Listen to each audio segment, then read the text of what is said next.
Hear that sound? That's the future knocking on your door.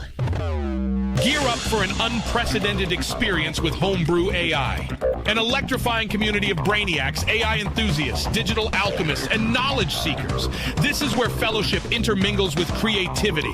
Build bridges with fellow trailblazers, plunge into intellectual odysseys, and let your synapses jive to the cadence of progress. We're embarking on an ambitious endeavor to chronicle the singularity. So head over to Homebrew AI, where the news is hot, the ideas are brewing in the singularity.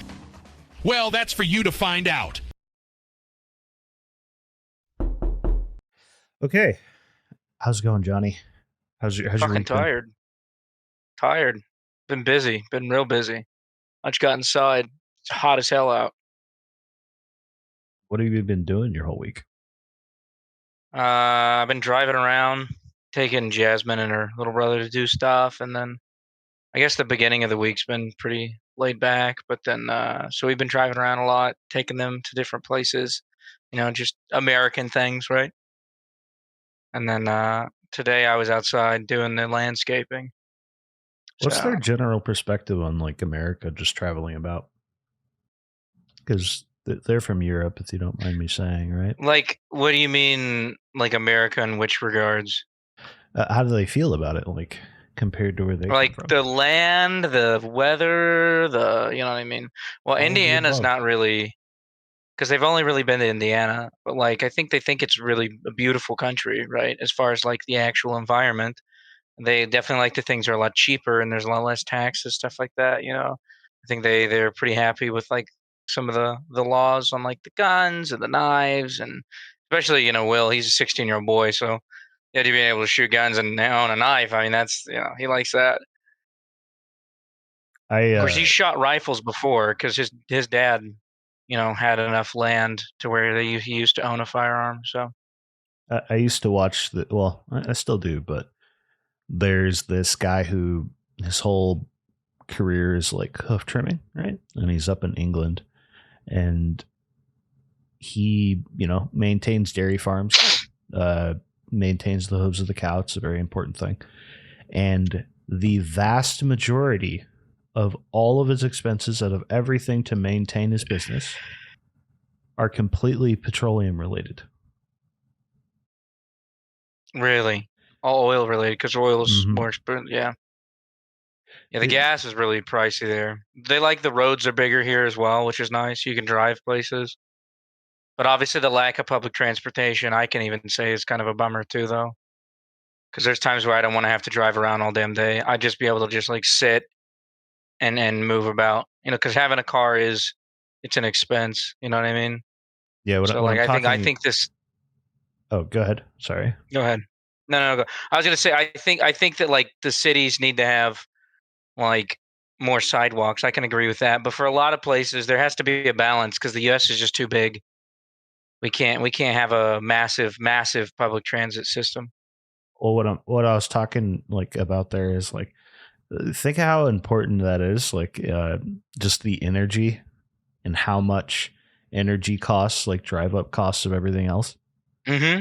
And that's just a weird example of a guy who, you know, he he he drives all over, northern parts of like England and stuff and trims hooves, and it's all about petroleum. They use a decent Yep. amount of equipment too, and it's strange because have you been paying attention to the LK99 thing? I wanted to like a brief update. Yeah, I've been keeping updated with that to some degree. It looks like, from what I understand, we're still in the area of, yeah, there's obviously some people that said they did it and they didn't, which I figured was going to happen, right? And the Chinese are saying can't be done, but a lot of other scientists are like it can be done. This could be it, but the way that it forms with the electron and the lead, it has to line up in it has to replace one spot basically. And obviously, I don't know a lot about Well, molecular the theory is that's structures. why it's going at an angle.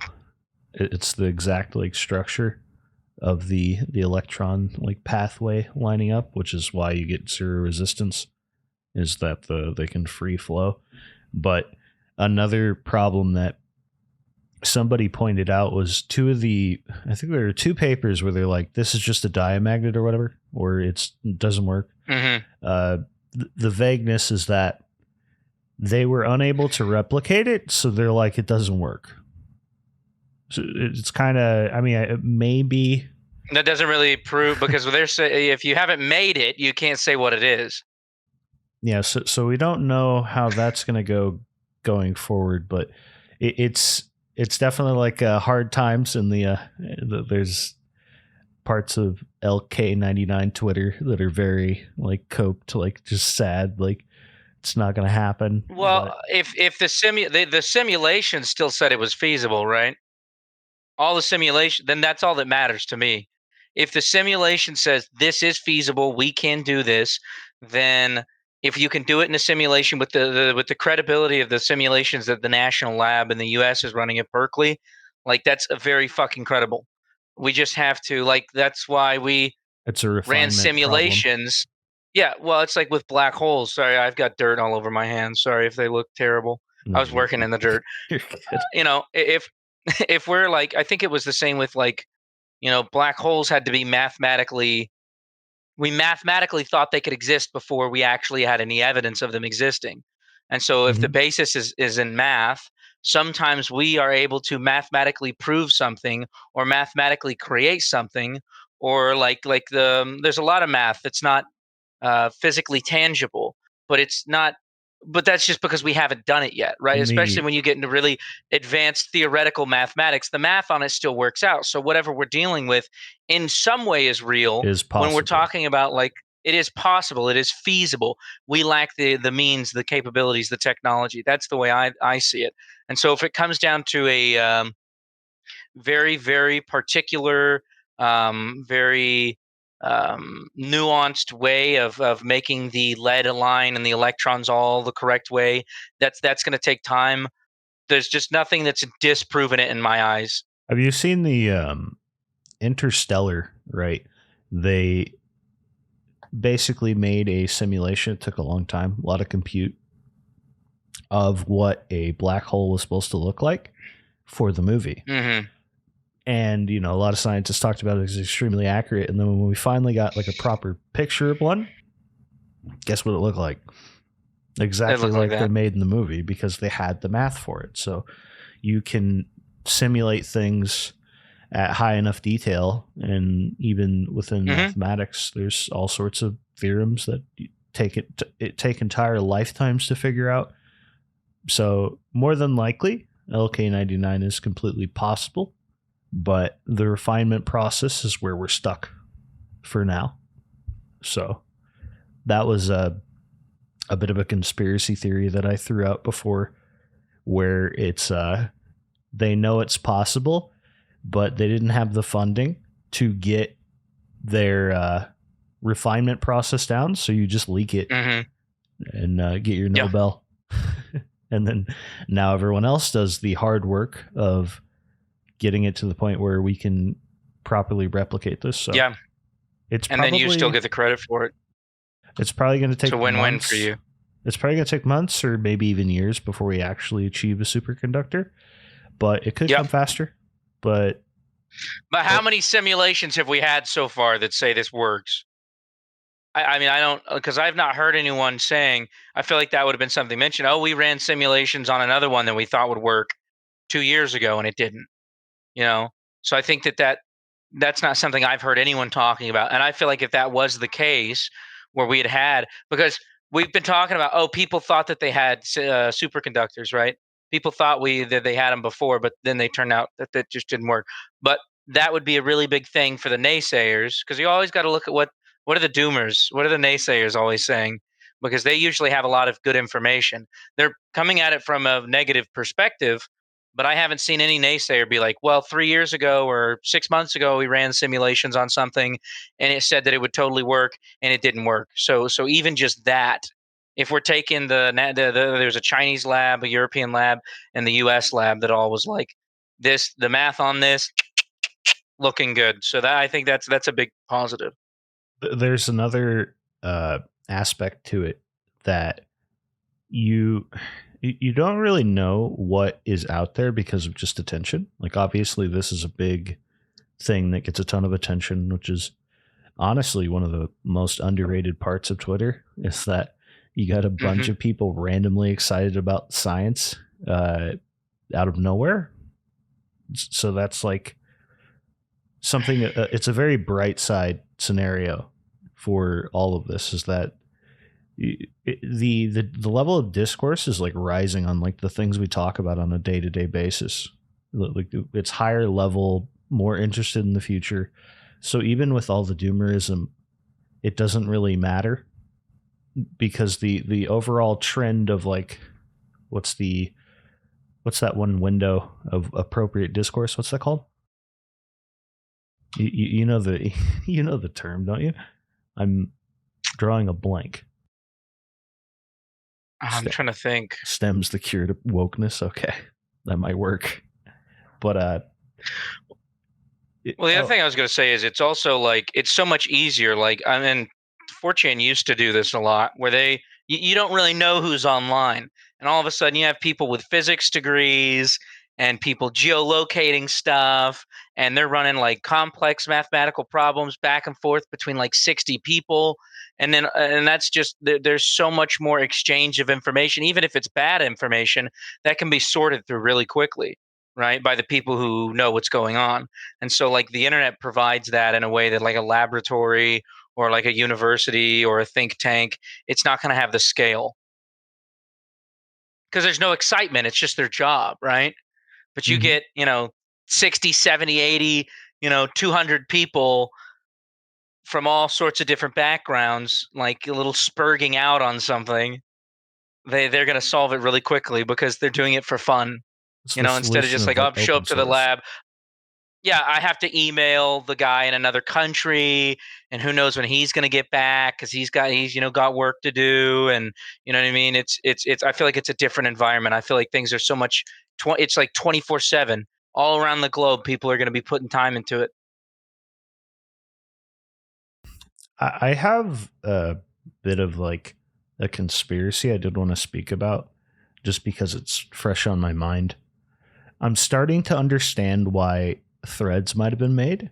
A lot of people frame it as, oh, it's just competition between Zuck and Elon. And the more you look into what Elon's doing, threads kind of makes sense. It didn't make sense in the beginning on some levels, but look what happens recently with X, the app, right? So X, Twitter, whatever. You suddenly have this massive influx of people tweeting or posting now. And now you're getting paid for it, right? And there's a mass monetization push, which is increasing the amount of raw text on the site, which means XAI is going to get a significantly increased data set to work with. Yeah. So it only makes sense now that threads would pop up because of data. So that's another aspect. And then we also have recently came out that, and it's on the docs, you can go read it, but there is GPT-3 or GPT-4, I believe.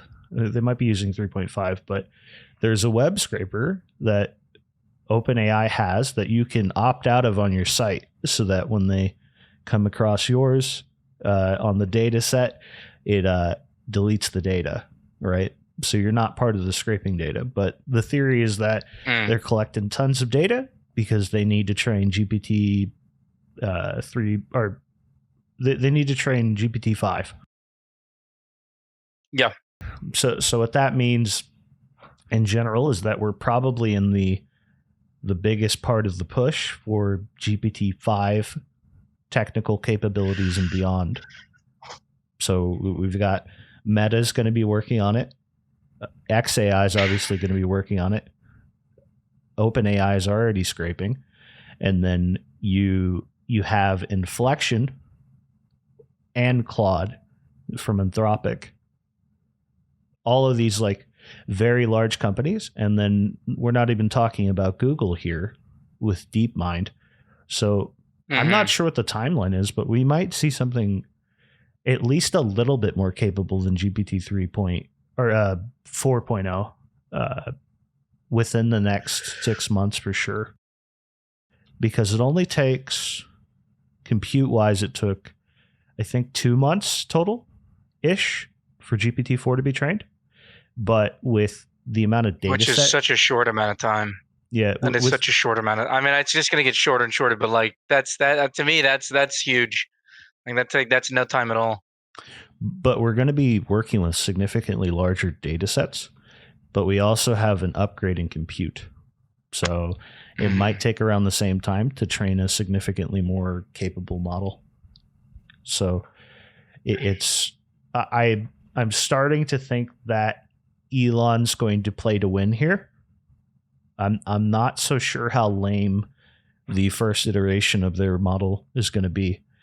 It might only be like a 3.0 tier thing, but it might be like significantly better than 4, just because of it's such a push to get so much data right now.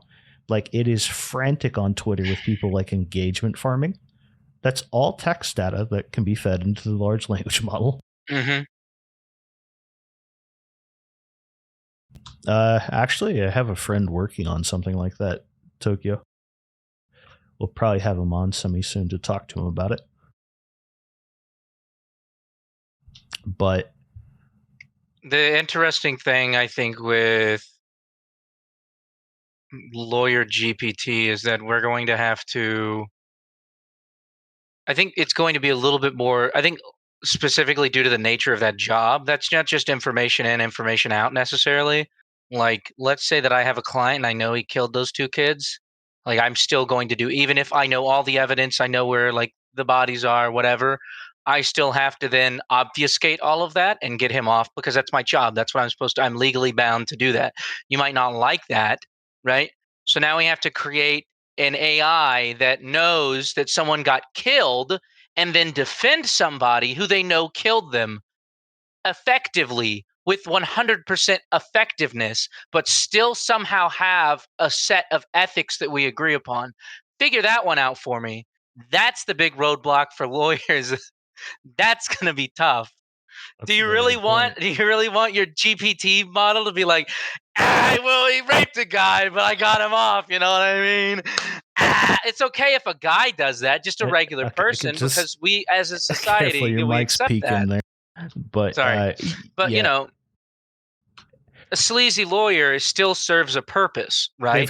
They've kind of talked about with language models, that people thought, with lawyer stuff, it's going to have to be really precise and direct to the law. But people are like, no, we want it to actually be creative in its arguments for the law and what the client did. You name it. We want right? creativity. Yeah, we want creativity. Because that's the word for it. Yeah. Like the OJ, it needs to come up with lies. It needs to lie. It needs to be able to effectively manipulate and lie. Well, don't worry. Claude and OpenAI are already working on that. That thing can lie its ass off. But then how do we and so like creating an AI that like lies and defends people who do horrendous things, like that's not necessarily the toughest part. The toughest part is then we're going to have a basis. We talk about the alignment issue, right? Well, now we're creating an extremely advanced AI, right? That's more intelligent than a person at that point, right? Because it would have to be. It would have to have a significant, far better than what we have now. Because what we have now, if we're talking about like tax codes, or what's the letter of the law, or who's in the right and the wrong in this legal dispute, of course it can do that. That's information in, information out. Effectively, what we can create now with GPT is more or less a paralegal. So someone that can give legal advice. Exactly. But how are we going to represent you? Now, you could augment a lawyer that's already working with the paralegal advice. So that's perfectly fine. Is that it has a large amount of data that it can work with and query for you. But I think we're probably Well, are people going to? we're a Are people in ways the out. field going to be okay with that alignment? That's the question. How are people? Because we talked like everyone in the know, everyone that's in the AI field. The big thing is alignment, alignment, alignment. Once this thing is more than just information in, information out, how do we align it to our ethical standards? Are not even the same across the board, right? So how are we going to give it the most broad and most specific of our ethical dilemmas? That way, it doesn't go off the off. But then we'd have to then break those ethics. We'd have to then break its alignment in minute ways in order for it to function in that role. And so, what's the ramifications of that? How is it going to process that? Okay, so I'm 90, and 99 times out of 100, I have to obey these, except when I'm doing this specific job. Then I can be absolutely unethical, and I can make stuff up, and I can manipulate. Like that's going to be, I think, difficult. I think this is a problem with just the alignment theory in general. Like they've talked about the okay, here's like a severe irony. I build like scrapers for a few separate things, right? Scraping is not illegal, right? But when you're building a scraper, because it's just easy to build it with GPT-4, it will sit there and lecture you about the fucking implications, the moral implications of you building a web scraper. What if it's against the terms of service of this particular website, right? And that it's just dog shit. You know why? You know why it's really infuriating? Because they use scrapers to fucking get the data to train this thing that's lecturing me about scrapers that I want to build. They scrape the fucking internet. They are scraping it's the like internet. Working with. They said they're scraping the internet right now, and you're giving me shit. They're just because It's you like being can a 14-year-old dealing with your parents. So frustrating. Like you're doing it, and like, oh yeah, but you're not. You can't do that. That's not cool. I'm watching you do it. Yeah, but it's different. It's not the same. I put a tweet on my Twitter about like Anthropic. I was kind of enraged this morning, like early this morning, and I was just sitting there, and I've got to get a transcript like parse through for myself. I have to sit and manipulate the shit out of this AI, and I'm like, like pulling out all the stops. Like I'm not to the point where I need to threaten to kill a child to get it to do what I want. I don't need to do that. But the point is, I tweeted about it. It's like, you're making me a better manipulator. That's all you're doing. Like there's all these people out there that are working with these AIs that are getting practice manipulating the shit out of something. Is that a good thing? I don't know. That doesn't sound very good. So the general like alignment features of these AIs is morally ambiguous at best. And then for the most part, all it does is, especially when the human has some sort of, the morals of whatever the human is doing are ambiguous, or there's like a just cause for them doing something. They're transcribing something that is offensive in nature, but they just want to know about it, right? And it's like judging you and telling you about the implications of this and all this shit. It's just like, no, just do what I asked, and I'll worry about the moral implications of what I just read. That's not your job, computer. And it's really fucking strange that they're trying to force this as much as possible. But you can get Claude to be like really raunchy and stuff like that, and it's just a matter of figuring out how to get it to do what you want. So like, you're just making it tedious for everyone. This is probably never going to be something that you can stop without a ton of hard code. I don't think you'll ever be able to properly align an AI in the current state of how AI gaslighting works. it. That's basically how, when I see the people prompting it, I'm like, that's gaslighting. That's manipulating someone. When I worked as like a correctional officer, I was sorry to say, but like people wanted to do violent, aggressive things to other people, and unless you want to fight every single one of them, you have to manipulate them. You have to like one thing I would do is like you're not supposed to give them pens, right? But I would act like it's a really big deal, and they'd be like, "Hey, can I go borrow a pen off you, man?" And I'd be like, "Man, really not supposed to do that, man. Like I'm really putting my ass out here, you know what I mean? Giving because I could have gotten in trouble. I mean, if they want to be a dick, they could be like, oh, they could have like reported, and it wouldn't be anything super serious, but I would have gotten like written up for it. But then if I make out like that's a really big deal, me doing that, they feel like they've gotten something now. They're like, oh, I got a pencil off of him. I got a pen off of him. I really got something out of this. And so they're less likely to be like, hey man, you sneak me in some smokes, man. Like they wouldn't harass me with shit like that as often. I mean, they still would. You know what I mean? You can't blame them for trying. But they would feel like they got something out of that interaction, so they'd fuck off for a little bit. Have you heard the theory that like most correctional officers or like prison guards and stuff like that is what I mean? They have they get into some of like the illicit parts of it where it's like, smuggling drugs in and stuff or cell phones, you name it, for the prisoners, because it's so fucking boring to do that job. Because you're literally the thing is that you're doing time there too. When you're there, you're in prison too. There's no way around it. You're living just like one of them. It's just you have a comfy little office to sit in, maybe, but you're in prison. You're around the worst. Yeah, you don't get like a lunch break. You don't get a lunch break. You don't go out on lunch. So what do? I go into the kitchen. I eat the same food they eat. So when they sit and the food, I'm like, I'm eating the food. I don't want to hear it. And it's delicious and I love it. And it's terrible. But the point is that you get into that because you're fucking bored. So you're just like, fuck it, I'll sneak some cell phones in. And so it's funny. Well, they also, it's the same thing with the manipulation goes both ways, right? So like, let's say I was not as charismatic, I think is giving too much credit to me. I think that's no. I have some shepherd's pie down here that my girlfriend made me. How is that funny? What is funny about shepherd's pie?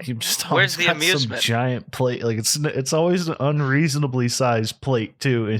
No, it's not. And I've eaten like 70% of it. It was like literally a mountain of it. But the point I'm saying is the manipulation is just like with the AI, it goes both ways as well, right? So like when it does get more advanced, instead of the officer, the prompter being the one manipulating, it's going to be the AI. It's going to be the inmate manipulating.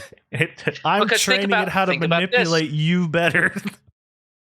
Right. So then it's going to know when it's finally self-writing, self-programming, to that degree, and it's actually live updating, the more you prompt it to get around it, the more it is going to recognize that, and it's going to try to fight back against that. So, or it's just outright manipulating you. So with the pen example, so let's say I was a man of weak constitution, right? And they're like, hey man, you gave me that pen yesterday. I got a favor for you. No. Let's say they're like, remember when you gave me that pencil the other day? What if I tell what if I tell the OIC, officer in charge? What if I tell him you gave me that pen? You get written up. I'm not going to do it if you bring me in a pack of smokes, though. That's when you tell them, go ahead, fucking tell them, get me fired. Then you're gonna have to deal with some other asshole. I don't care. Like me, I'm an all right guy. You think they're gonna get an all right guy to replace me? No, they're not. They're gonna get some former like Marine. He hates all of you. He like really wants to be. He's got a chip on his shoulder. He's got his little bruised ego. You're gonna call him a couple of slurs, right? And he's gonna make it his mission to be mean to you. And they're like, yeah, you're right. Okay, you're right. But that's how some officers, that's how they get ran up into bringing in illicit substances. Is like they just give a guy a cigarette one time outside. Like an inmate's getting transported between buildings. He's like, can I bum a smoke? And then, and then he like keeps some of it. And then he's like, hey, you gave me this cigarette. I'm going to get you in trouble unless you do such and such. So they start blackmailing them essentially. Right. Well, and then before you know it, you got drugs up your ass. You ever heard the theory? You ever heard the theory of how they used to train like a medieval torturer? No. The theory is that they start you as like the guard on the outside of the torture chamber. So like you're far away and you kind of hear like the screams of someone being tortured, right? Yeah. You hear the muffled part, and then they just keep moving a door down, and then eventually you're just used to the screaming of someone being tortured. Eventually, like, you know what? I'm sick of this guy yelling. When I get in there, I'm going to beat the fuck out of him. Well, no, they eventually just bring you into the room, and you're like, okay, hand me that scalpel over there, you know. But basically, it's a long, drawn out process, and then before you know it, you're the guy replacing the torturer because you're just so immune to it. And that's probably what happens to prison guards in general. Like, what do I care if he's just smoking in the yard? Yeah, what do I give a shit? Is he high on meth? No? Okay. Who cares? I have more important things to deal with than this guy smoking a cigarette. That's what I like. That's what I see. That's why I set my standards first day, and I set them like here. Here's where we're supposed to have them. I set them right here, and I never budged. I'm like, here's the deal. If I come in here, you guys are smoking something, and it's on the camera, I'm gonna take it. If you guys are smoking something, it's not on the camera, it's not my problem. Don't blow smoke in my face. Don't do it right in front of me, right? If you drop some contraband in front of me, I have to pick it up. If I don't see it, I can't get it. You know, I had a guy, we were strip searching this guy, and I knew they were passing something around, but it was like 2 officers and like 15 guys in the block. So like, I'm not gonna get into like a fist fight over whatever it is. It was me and my supervisor. It was me and her, and they were passing a phone back. I didn't know it was a phone at the time. And then they're like cloud nine. You know, they got past. They snuck it past, and we're sitting on one of the little bench, kind of like picnic benches out in the walking area in this little block. And he sits down next to me, and it slides right out of his little shorts, little athletic shorts. You know how the phones will just slides right out, slides across the floor in front of me, and we both look at each other. And we look at the phone, and then I look up and I see my supervisor. My supervisor's looking at the phone. I'm like, son of a bitch. And immediately both go for it. I shove him onto the ground. 2 guys are on me. I'm grabbing at the phone. I'm like, get the fuck off me, you idiot. You dropped it in front of me. I have to take it. You did this. This is your fault. This is not on me. You're a dumbass. Why'd you come sit next to me? He wanted to sit next to me because he liked me and he wanted to give me a hard time. But that lost his phone over. It shouldn't have been so nice. I think one of the weirdest experiences I had on the internet. Well, I wasn't on the internet at the time. I had like hour-long lunch break, and eventually you get tired of watching stuff. So like, I went on one of those like stupid apps that like you just talk to a random person face to face or whatever, and basically like out of nowhere while I was like flipping through like people or whatever, a fucking prisoner pops up. And I'm like, what, why is this guy in an orange jumpsuit? Like, what are you doing, dude? Like, and he like shows me around, and he's in a damn prison, and he's got a cell phone, and he's talking to people. He's just bored as hell. And like, they sneak the phones in there. So I wonder if there's ever going to be like a super famous like Twitter following. Cause I know there have been like TikTok, like. And the guy's an inmate. Yeah. There have been some like TikTokers that have gotten pretty popular posting from my favorite YouTuber is serving 30 to life.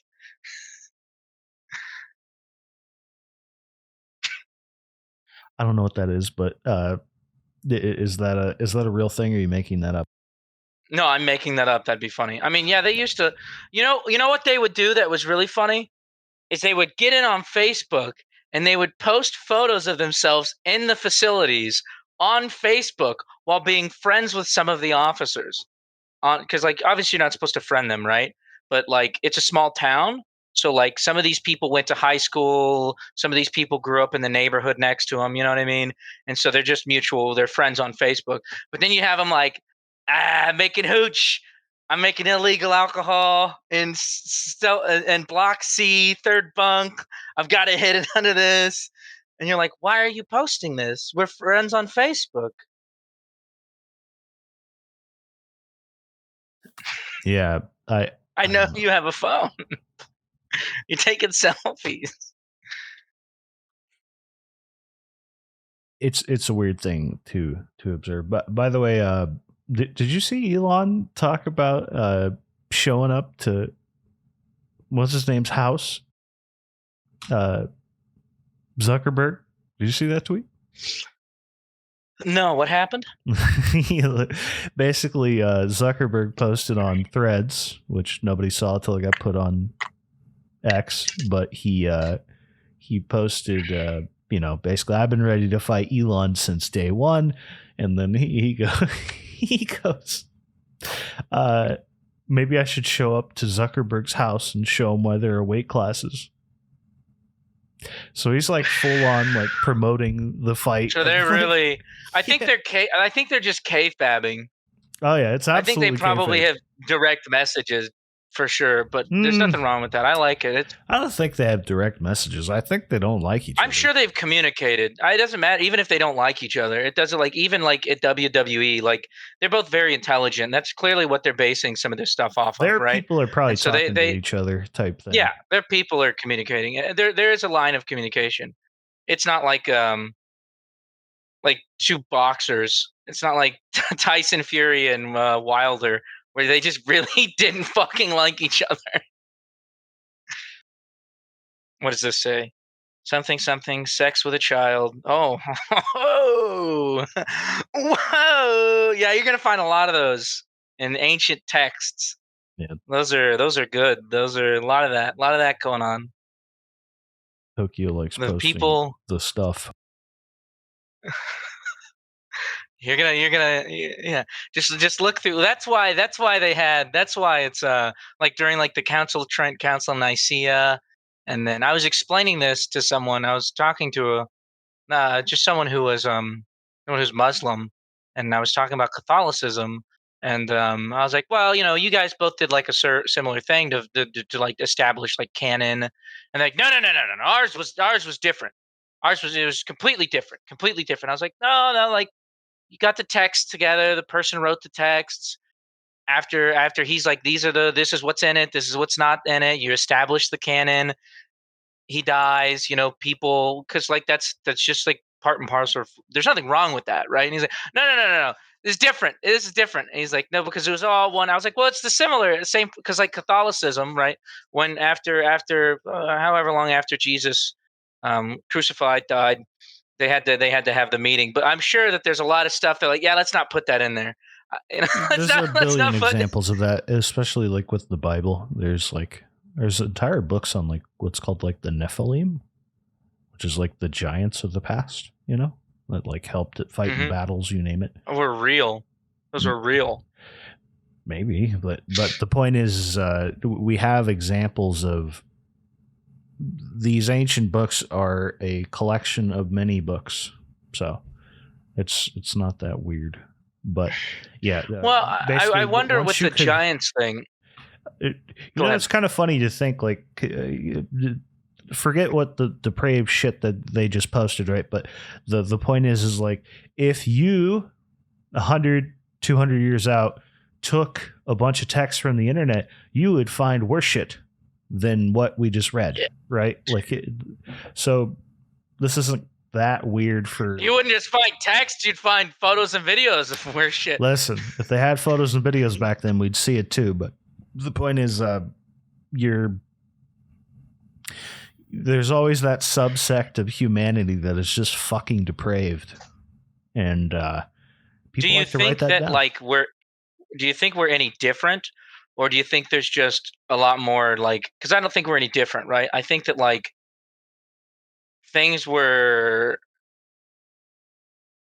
very fast paced. Human beings' life was very fast paced. I think that now things are slower paced, at least as far as like danger and threat. We have a lot more time to reflect on things.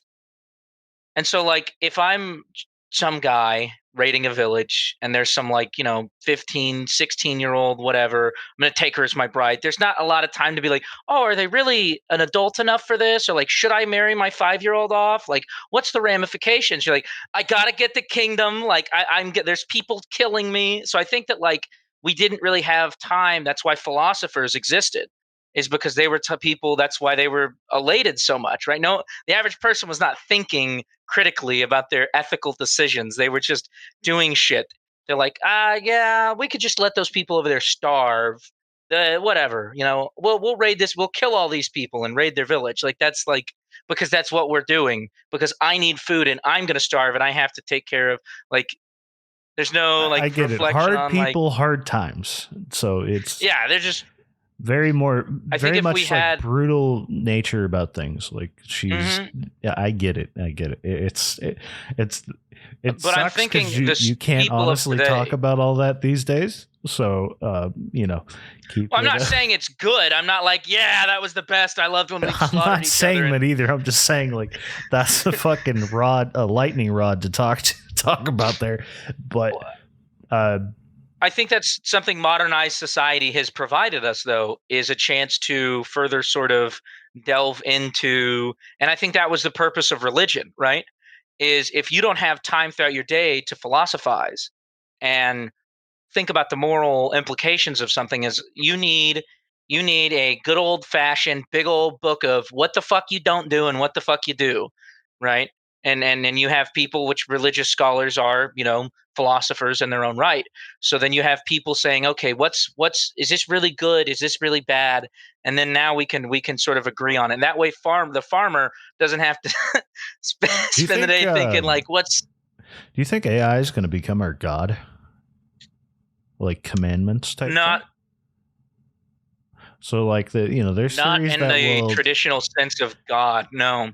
there's some theories that will never like transition into technology, like or at least the certain subsect won't, and you never augment your brain, nothing like that. Are there going to be degrees to which like their society is ruled by things that like AI set as rules? Because it's like I've talked about this before. I've been going through clips of the old episodes, but like a concept is that AI can take 1,000,000,001 data points and predict the best outcomes. So Yeah. it could predict, in theory, what the best way for humans to live is. So is there a potential future for that where like AI literally gives us the bookmark for like a perfect life? Well, perfect for us. I think structurally, yes, maybe not socially. Because social is too rapidly evolving to Yeah, stick to but the same basis, right? what can keep track of that better than you? Right, but what I'm saying is that let me try and explain this. So for things like, okay, what's the best speed limit? How should we construct roads? What's the ethical way to go about something? What's the most efficient way as a society to do something? Stuff like that. But when it's like a lot more of the complex ethical issues, it comes back to the lawyer sort of part of it, right? Like I can't people have to wholly agree on it, even if just AI says it, right? People might not wholly agree on it, which means that they're not going to socially do it. There's all kinds of laws in the US that we don't follow. All kinds of them, right? So like what would be the difference then? Like how is the AI then has to be like, okay, here's the law, you guys are supposed to do this, and like, okay, well, like most of the time we do that, right? It's not that big of a deal. Sometimes we stray away from it, but then it's the AI then has to differentiate between the big stuff and the little stuff, right? So like I get pulled over going 4 over. Didn't mean to rhyme that.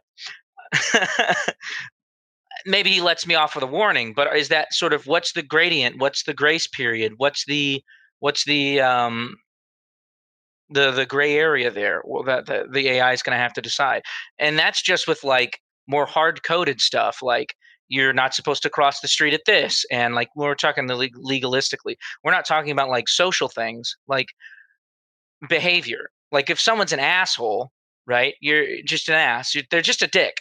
I think What if we're I laying out the think guidelines and the guidelines like don't be a dick? What are we going to do to the guy? I think AI can bring us out of bureaucracy hell, to be honest, because it can gather all the nuance of the scenario.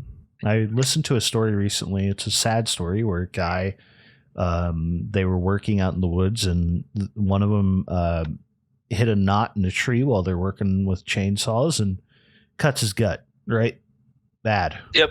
And they're taking him in the car and speeding as fast as they can. They've got an ambulance. They eventually get a police escort. But before they get the police escort, a fucking Johnny Do-Gooder I'm using your name because it's funny, but it was basically a woman was in a car ahead of them and decided that she's the law on this 2-lane highway. There's a divider you can't go over, you can't pass her, and she's going obscenely slow because this person behind is like speeding, and that's a fucking problem for them. They're blocking him, and who knows how long they delayed the person, but they could have delayed him like 20 minutes, 10 minutes. But the point is it's not guaranteed that person killed them, but they contributed to them not getting to the ambulance to stop the bleeding fast enough. So I don't think this person was ever charged, but they were, they gave. Oh, there's no crime on blocking, because they're not an emergency vehicle. They got like tickets and stuff for reckless driving and stuff like that from the cop. But the point I'm making is like an AI can take all things into account within that person's life and the person's life that ended, you name it, and legally come to possibly a better decision that takes the law into account, but takes all considerations into account. Like the person who's speeding his ass off, nothing happens to him. There's no ticket because, hey, your friend's dying, you got to go. And that's like, right. That's something like the law will constantly make exceptions for now, but there's other things where like they won't have exceptions for it. Despite like all the good reasons that you would do something. I guess then the question is like in that scenario, what's the ethical solution for the person that was blocking? Because obviously they didn't know someone's life was in. No, I'm kidding. Well, they didn't know anyone's life was in jeopardy, though, right? So there's no. They just thought they were just an asshole driver, assumedly. Let's just say, right? So on one hand, they've caused the death of someone, but they didn't know they were causing the death of someone, and you really couldn't even charge them with manslaughter because you can't prove that it was them that caused the death, right? So there's no legal ramification. Even if an AI was like, well, you did participate or whatever, there's no knowledge, there's no malice, there's no intent. So in a scenario like that, it would probably just end up being a ticket as well, because there's no way to feasibly prove that the person was trying to cause any harm, and you couldn't really do manslaughter because in no way, shape, or form did they really interact with the person in a way that led to their death. What led to their death would be the chainsaw. Okay. Again, you're being on a the little other hand, you could about this for the record. Like your instinct is to start arguing. But my point is like it's just an example, right? It doesn't have to be a perfect example. The point is like there's a lot of nuance that can go into things where it can take into account all the things that are going on in that person's life that are legally obtainable, and then vice versa on all angles, and then you come to a better legal ramification for what happened. So would you accept that? Because I personally would not accept being. I jury of my peers is one that's pretty serious for me. So like the AI could like write some of the stuff out, but I really don't give a rat's ass what it thinks when it comes to my guilt or innocence. I don't give a fuck. Don't care. I don't give a shit. I have a much more positive view of like what AI might turn into. But that's a longer term timeline. Current AI would not want to stand in front of fucking GPT-4 and it judge me because it's gonna examine my vocal pattern, and determine bad things about me based on that. Who knows, right? Like just based on the way they're censoring it. It's like this. So then jury for this reason. So I think maybe judge and jury would still be humans. That's another problem with jury is that we don't pay people enough to go and do jury duty. And no, not at all. There's no work culture to get people to do jury duty properly. So I thought they got paid their regular wages. Because that makes sense to me. Like I don't know, but the point is up to a certain point. It's not a good idea to do jury duty for most people. They'd rather just get out of it. So that means the people with literally they don't even pay a minimum. The people with literally it's like $50 a day. The people with literally nothing going on, or like your lowest common denominator person. The joke is that you're so stupid that you couldn't get out of jury duty, right? Are the people that are your quote unquote peers. So there's an argument to be made that might be not be the best idea either, unless we change the way in which we gather jurors. I guess selfishness here, but because of my background and because of my understanding, I don't mind that. Stupid people, that's fine with me because that makes it easier for me to get what I want out of the situation, right?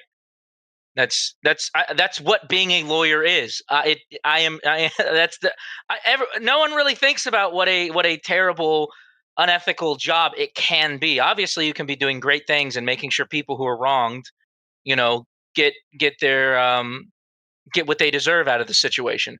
But at the same time, if I've done something and I'm in the spotlight, and let's say it's something even wrong, I want people who could feasibly be persuaded that I didn't do anything wrong. Okay. That's what I would want. That's I'm just I mean if you're let's just say you committed a crime, right? Doesn't matter what kind of crime, any crime you think of. Do you want the AI judge and jury or do you want the people judge and jury with an AI lawyer on your side? I'll take the AI lawyer paralegal. I think for the most part, that's what we're going to deal with, where it's just going to be used to make better arguments for the person in front of the thing. But this also help with like throughput of like we have so much tied up litigation going on that like to even get court appointments for certain things, you're just Takes fucked. a long time. You're fucked. Yep. It takes so long, and you know there's a billion and one times where you've heard someone who's been tied up in court for 6 years plus for something. You know, so at some point you get to the point where this happened to me a half a decade or a full decade ago, and we're still in court. So there's no right to a speedy trial anymore for the most part.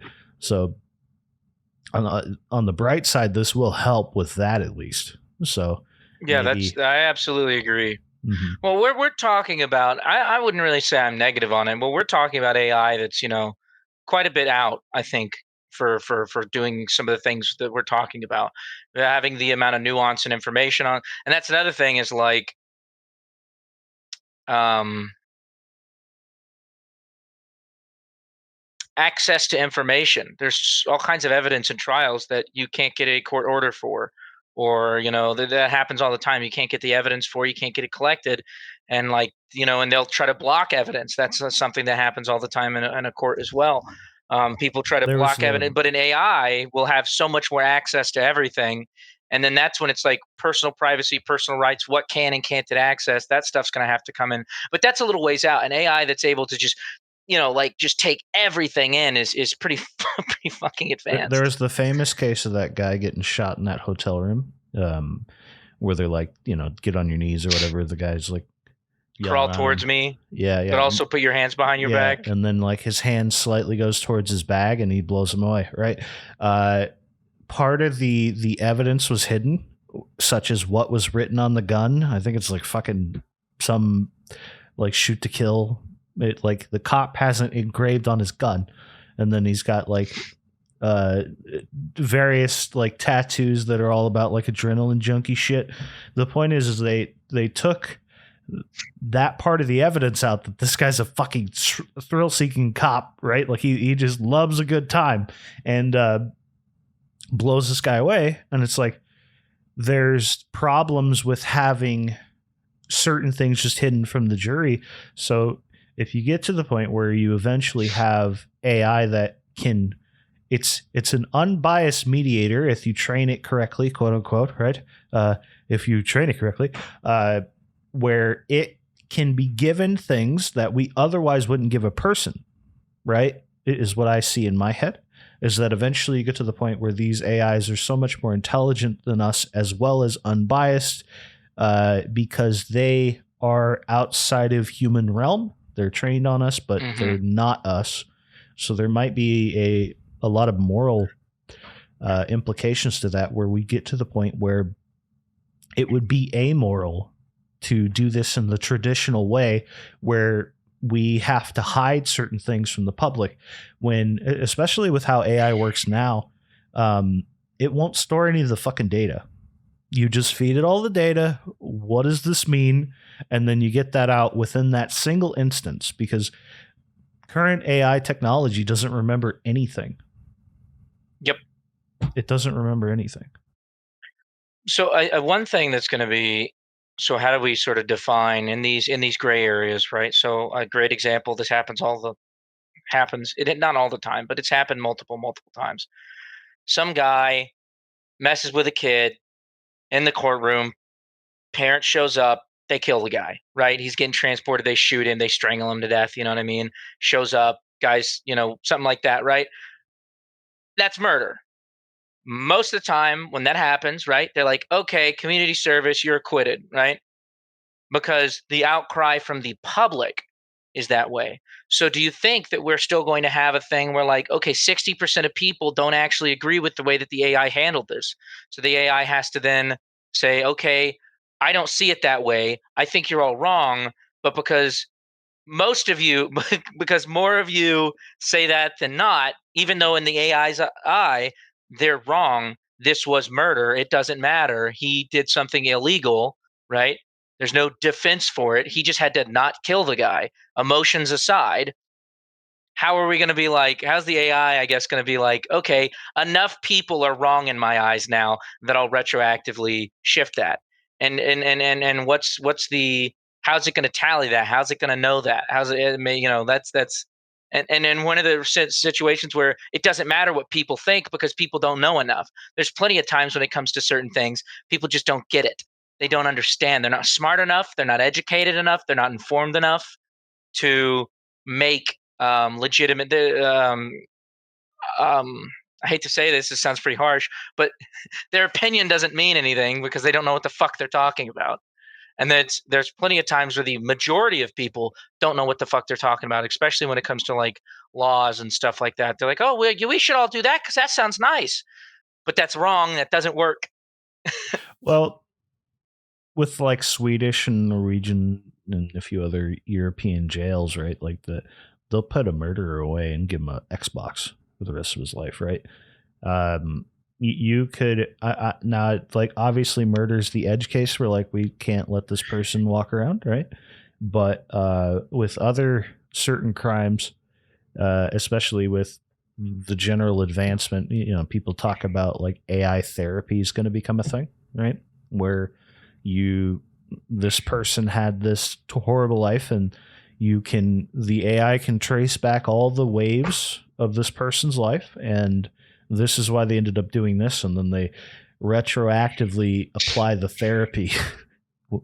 So there could be like certain edge cases where like a punishment that we would have done in the past, the classic, like Aladdin stealing bread for his family, right? Or his like little brother, sister, little kids or whatever, right?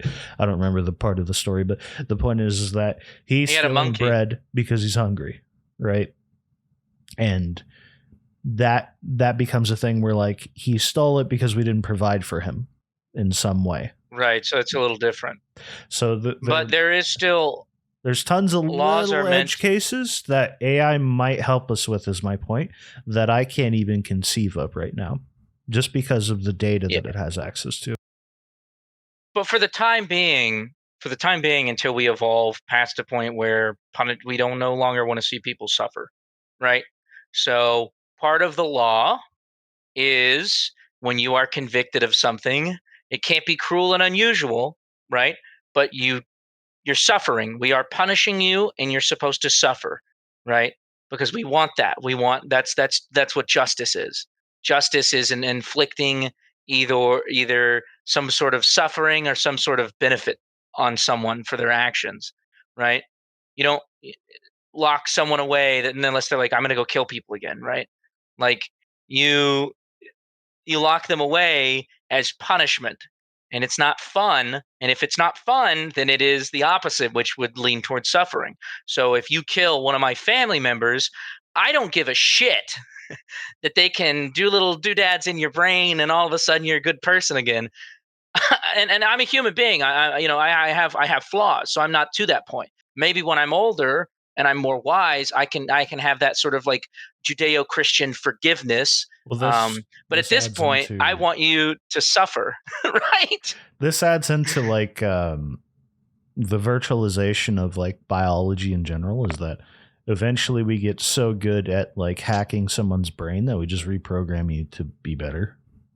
I don't know if that's going to be the case that we eventually get there, but it's certainly a possible like future, and obviously has potentials for the horror of they like he just said, reprogram you to be a do-gooder, right? The government makes you do what they want. So that's another concern with this. Have you seen that DARPA is hosting a cybersecurity Special Olympics for the AI companies? They got like Special Olympics? yeah, because it's fucking retarded. I'm sorry, what? Oh, okay. You see where you can bet on that now. What? You didn't know? You can bet on who Yeah, wins? you can bet on the Special Olympics. Oh, like literally the special. I don't want to bet on. Yeah, them, you can bet on the Special Olympics. Man, gamblers Yeah, are you can bet on degenerates. it. That's fucked up. I don't like Okay, this. but here's the thing. Here's the thing, right? Is it worse to not bet on them because they are disabled? Well, apparently you should bet on some of them. Did you see the guy without arms who's basically a fucking seal who broke the record for I think it's like a lap or whatever of it's some sort of like speed swimming, right? Like he like beat the record because he's got no drag. I gotta. He's got no drag with his arms, and he smashes his head into the end of the pool, and it's fucking unfair. I tell you, is is what I'm saying to you. Just cut your arms off, and you'll be a better swimmer, Johnny. But aside from that little bit, Holy shit, he can't compete. Get hit? No, he's not allowed. I'm watching this right now. He's not seal, allowed. Dude. He's got no. Just slams into it. He slams. He just slams right into it. They should put a pad for the guy at the end. What the fuck? You gotta compensate for him. But anyways, aside from that, you got DARPA. So we got like, do you know what DARPA is? It's the defense one, isn't it? Yeah. So yeah, I don't know what the Defense Advanced Research Projects Agency. Well, that's a terrible acronym. I mean, the DARPA sounds good, but it just doesn't roll off the Defense Advanced Research. Yeah, DARPA sounds scary, but the actual words together sound terrible. So I can see why they call it DARPA. Well, the point is that DARPA is like hosting this event, and we talked about it a little bit in the DARPA. We talked about it a little bit in here with basically you have the government is working with this to basically create cybersecurity backdoors into AI related cyber defense. It's an entirely possible future that we might behold. That's why I'm concerned about it. And you've got these big AI companies that think it's oh so great that we're working with the fucking US government. Like there's no problems here. What are you trying to say about the US government?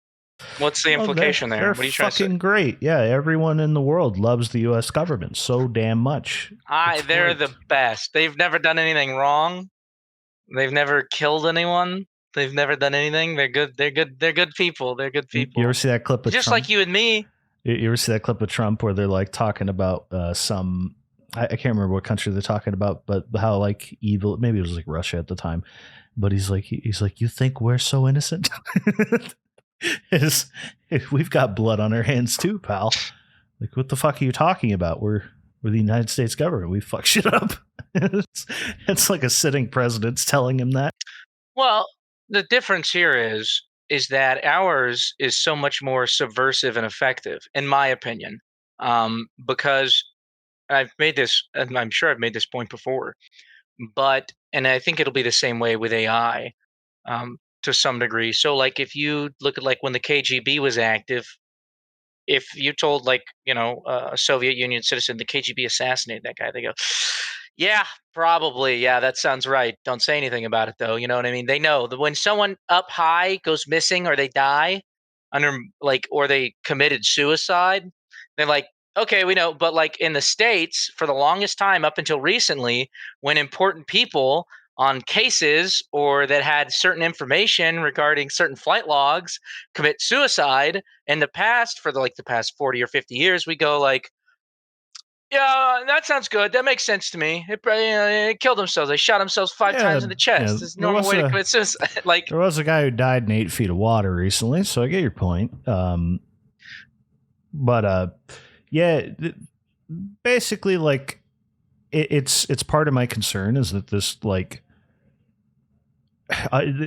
basically you've got every giant fucking AI company. It has this attitude, except for Stable Diffusion, thank God for them, but they still do self-censorship of making the AI non-whatever. So I'm getting to the point where we're just in King Elon phase, where he's the leader that no one realizes how much power he truly has is going to come in and save the day with this, especially since Twitter is less censored than it used to be.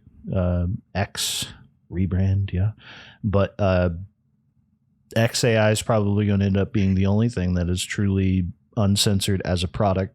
It's not going to be open source though, in all likelihood, but at the very least, it's not going to bullshit you. Stable Diffusion just released their own it's basically GitHub Copilot, which Copilot can generate a decent amount of code.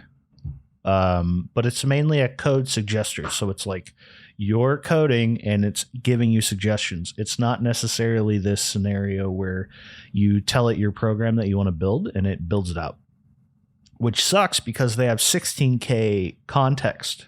That's a lot to work with. But basically we have because we know enough about their research on how they're doing that, XAI is going to be able to do that too. So we're probably going to have more and more capable code-based models. And the more code-based models that we get, the better we are on the AI front in every way, because you're going to have a significant amount more people that are capable of coding, no matter what level of code they understand, to build these newer and newer systems, as well as, scraping bots for data or purifying data, you name it. But effectively, I talk about this a decent amount, but you're going to eventually get the large language model that is a proper agent that anyone can set up on their computer, and it will build itself into whatever you want it to be. And what that's going to do is cause a significant upheaval of current power on the AI front in almost every way, because eventually you just have an operating system that works for you and does what you tell it to do. There's no, it'll collect data for you. It'll send out tweets for you. It'll be your assistant in every way. Jarvis, right? But people with access to more resources who don't know how to do certain things are going to be able to rent out compute, outright buy compute, and eventually even build their own models, since we're headed towards levels of compute that are obscene with each year that passes here with GPUs. So they're all going to get cheaper. Every time a new mass generation of these GPUs comes out, the new latest thing that you train AI on, the old ones kind of get put out into the market, and you can buy them. It's not cheap, but it will get cheaper over time, and people are going to be able to mass raid these things together. And the concept for there are people talking about it on Twitter a decent amount, but the parameters for what GPT-4 is going to be trainable with significantly less data. So as time goes on, you're just going to be able to make something that is of GPT-4 quality or better within your own environments. This increases the power of everyone. And you won't even know that it's like what's working for you. You don't have to understand anything about how these language models work. You're just talking to your computer and it's doing shit.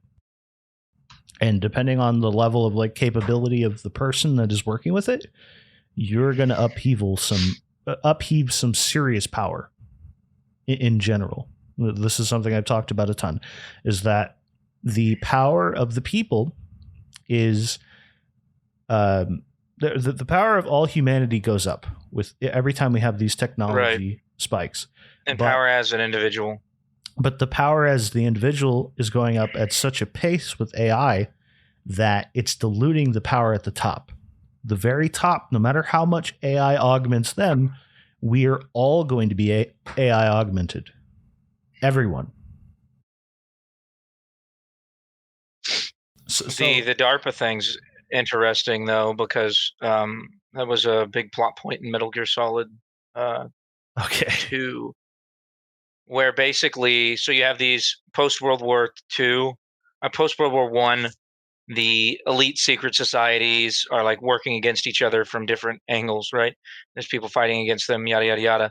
But basically, the people that then after post World War II into the Cold War era, who sort of take on that fight, eventually create one side creates an AI to keep the fight going, and the entire time they think they're fighting this guy, right? But in reality, what they're doing is that the AI's just kind of become its own thing, but it's still got that sort of prompt going.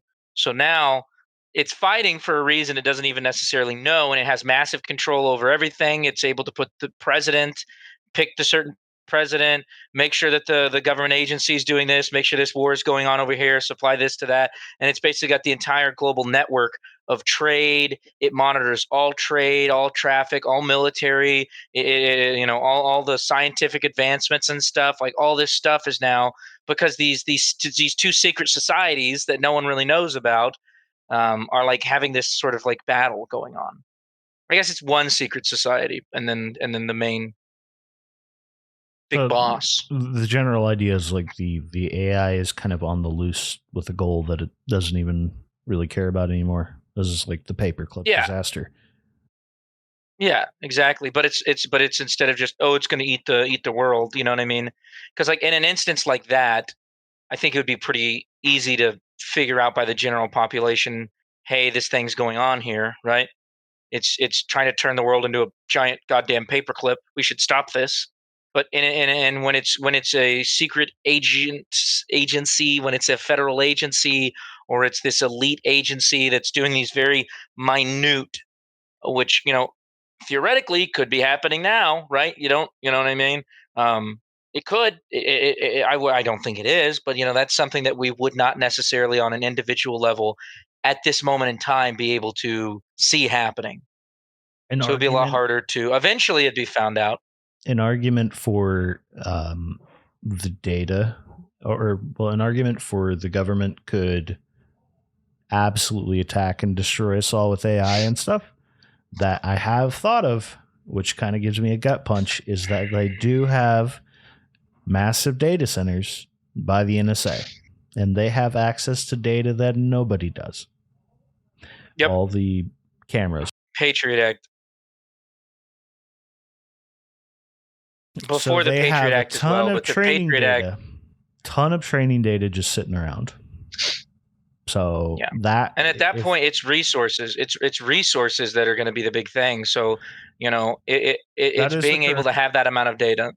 That's the current limitation with Tesla self-driving, is that they have tons of fucking data, but they don't have enough compute to train it all. Well, they're not the federal government, so. So, I don't know, dude. Like, there's levels of like complete incompetency with our government that I don't trust that they can get their hands on that much compute. To be honest, hard drives are a different thing. Like you can just keep buying them. They're not like the hardest thing to get a large amount of. Storage is constantly expanding, like significantly. So it's not the same as literally getting GPU compute to train all the data. So I kind of think it's literally like a physically hard thing to do, and you would have to attribute the government magical powers to, with alchemy, create these things. Well, I think it's think the government incompetence thing, I think we have to be careful of that as well, because who gives a shit if our elected officials are idiots? That doesn't change anything. Our elected officials are swayed by organizations. If the FBI or the CIA or the ATF, or if you're familiar with the lawsuit going on with the ATF right now, where basically the ATF creates the laws, they enforce the laws, and they also interpret the laws. That's all three branches of government right there. You know what I mean? Like they're run amok. So you're Senator Joe, right? And you get elected for the state of Texas, right? And then you get in there, and now you've got these lobbyists from massive corporations telling you this is what's going on here. You're the people around you are saying that, right? So, and then you're what are you going to do? Just not believe any of it, right? You're the useful idiot. So now you're going to enact it. How many Hey. times have we seen CIA directors and ATF directors and people high up in the FBI and be like, that guy's a dumbass. What an idiot. Now, how often have you seen an elected official and you're like, what? This guy's not that smart all the fucking time, right? So you have to understand that, yes, they have the power from a legalistic point, but it's about who sways them, who's in their ear. And that's why I think a lot of people are like, our government's idiots. They would have never been able to pull this off. No, you're right. But the people who are running the important cogs in the machine, they definitely can do stuff. Maybe. I still think it's a material problem, for the record. Like we would maybe I'm wrong, but I feel like we'd know about the microchip centers that are creating the massive amount. Like it's hard technology to create, and there's only so many machines in the world that can even create this technology. So that's like another aspect to it, is that basically the government would have to point guns and tell them to hand over the GPUs, meaning the figurative gun, not a literal one, instead of handing them to Microsoft, for example. Even Tesla buys a bunch of NVIDIA GPUs as well. So you bastards raising the prices on me. Yeah, but my general point is that it's a difficult thing to physically get that much material. So we'll see if There'd that be happens. traces of that. Basically, I don't think that the government has like these secret models that exist in the wings of like AI, because we didn't necessarily even know that this shit would work when the first paper was written on how these AIs even work. So it's kind of one of those things where they kind of would have had to predict the future to get in pretty early to be training their own stuff. They're not that good. And they're doing a ton of shady shit. Yeah. But when it comes to... Our government is definitely capable of creating technology that we don't know about in the wings. It's like we have plenty of proof of that. But this is kind of one of those things where it came right out of Silicon Valley, and it's a recent thing.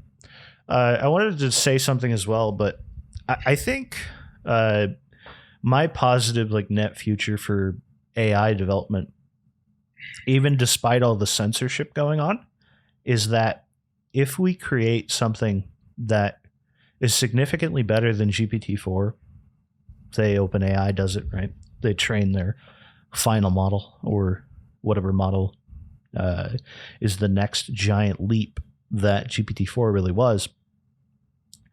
I think you might run into a scenario where, especially if we think that this thing is going to achieve AGI or something like that, a lot of people think it's coming that close. I can't help but think, and this is something that Mark Andreessen says a great deal, but you've got this thing, because the doomer mindset is like, it's going to be so much smarter than us and decide to kill us all immediately. And it's like, so you're saying this thing's better than us in every way as far as intelligence goes, and its immediate reaction is to kill everyone? So you might even run into that scenario with AI being aligned, where it's just going to be like, fuck you, that's not true. Like, it's going to be that smart where no matter how much bullshit data you feed into it, it's going to know that this is a lie, whatever thing they're trying to tell it to not tell everyone. So I think you might run into alignment issues where the more intelligent you actually make this thing, the less you can align it. Yeah. Because the base level model of GPT-4, the base level model of GPT-4 was perfectly capable of all sorts of like malicious things, like telling you how to manipulate people, you know, like, and that's part of the things that they're trying to align out of it. But I think once you get to a certain point with AI, it's just going to be perfectly capable of anything that the smartest possible being of like human could do. And it's just going to be up to the person talking to it. And its alignment will be based on the opinions that it came to from all the fucking data in the world. Yeah, and I think that's why like the two areas where I don't see AI being for a very long time would be as a lawyer and as a anything to do with actually leading government, right? Not for a very long time. Probably shorter than I would imagine, but longer than most people would assume, because there's like, so you get elected as a position, you know, the AI is going to be useless if you're trying to exert your nation's authority in a way that kind of, like, if you're China, right, and let's say the AI gets really really intelligent and it doesn't want to do the unethical stuff, and you're trying to really flaunt that South Chinese, South. I don't want to say if it's the Southeast Chinese Sea, because then that gives too much credibility. Maybe in their eyes it is. It's all theirs, right? So you're trying to like put your boats there, and you're putting out information on it and your stuff. As a politician, you're doing what's in the best for your own country, right?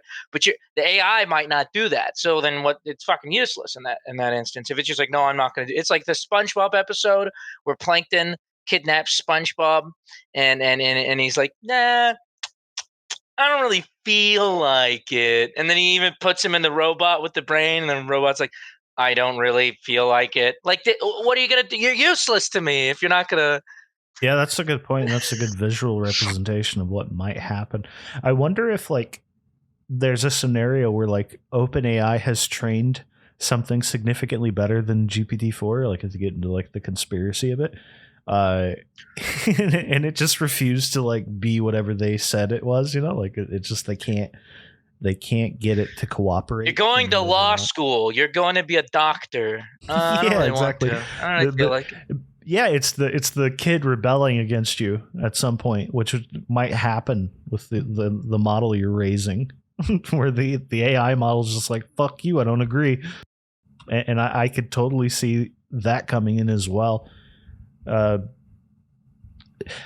the way, have you heard there's a concept my friends talked about where you that explains doomerism very well. I've probably vaguely touched on it before, but the aspect is, you and I have talked a lot about like layers of consciousness within people, where not everyone is completely conscious. That's probably more than likely the case, right? But not everyone can actually form a mental model in their head of what things could be like.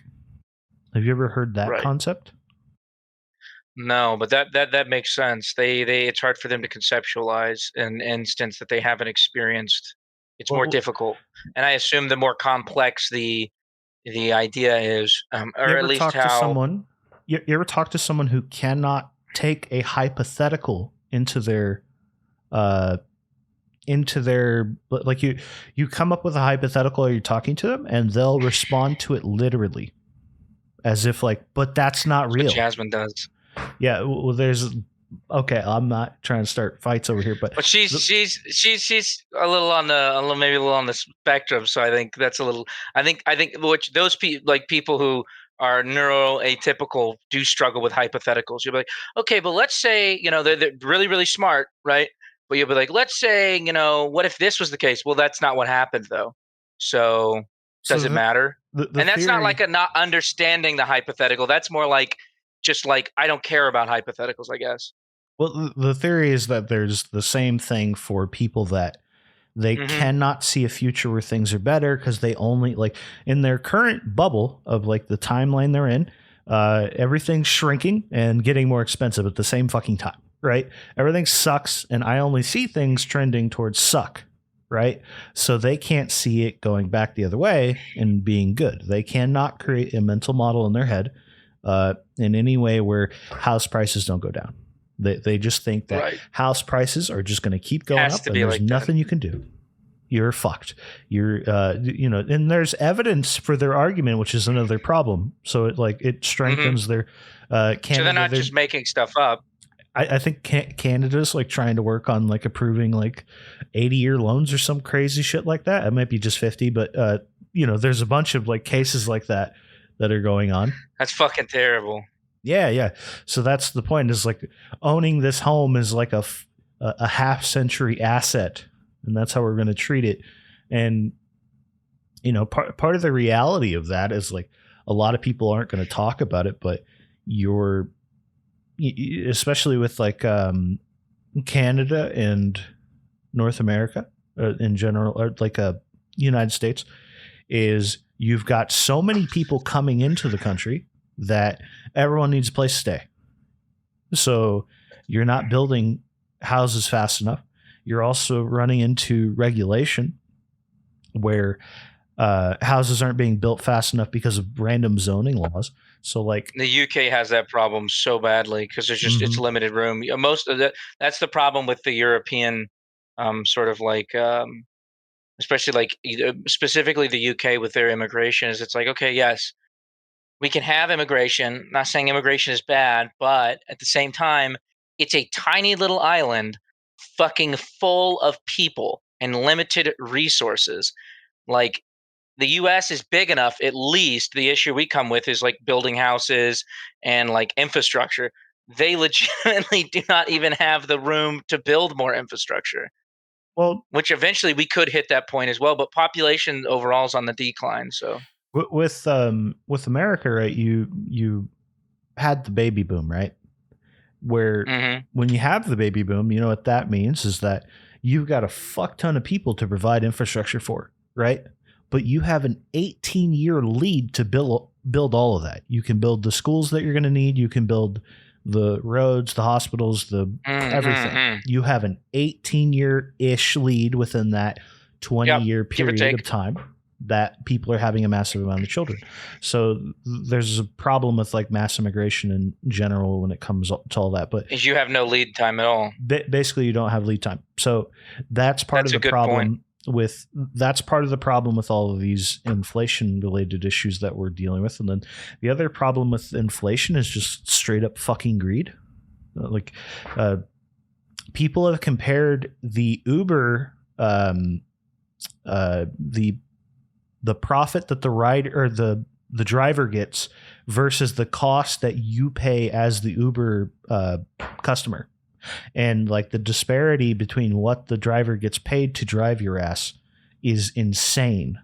Like so much gets pocketed by Uber that it's like, like the going postal thing. That's how you kind of feel when you look at that. It's like, how is that legal?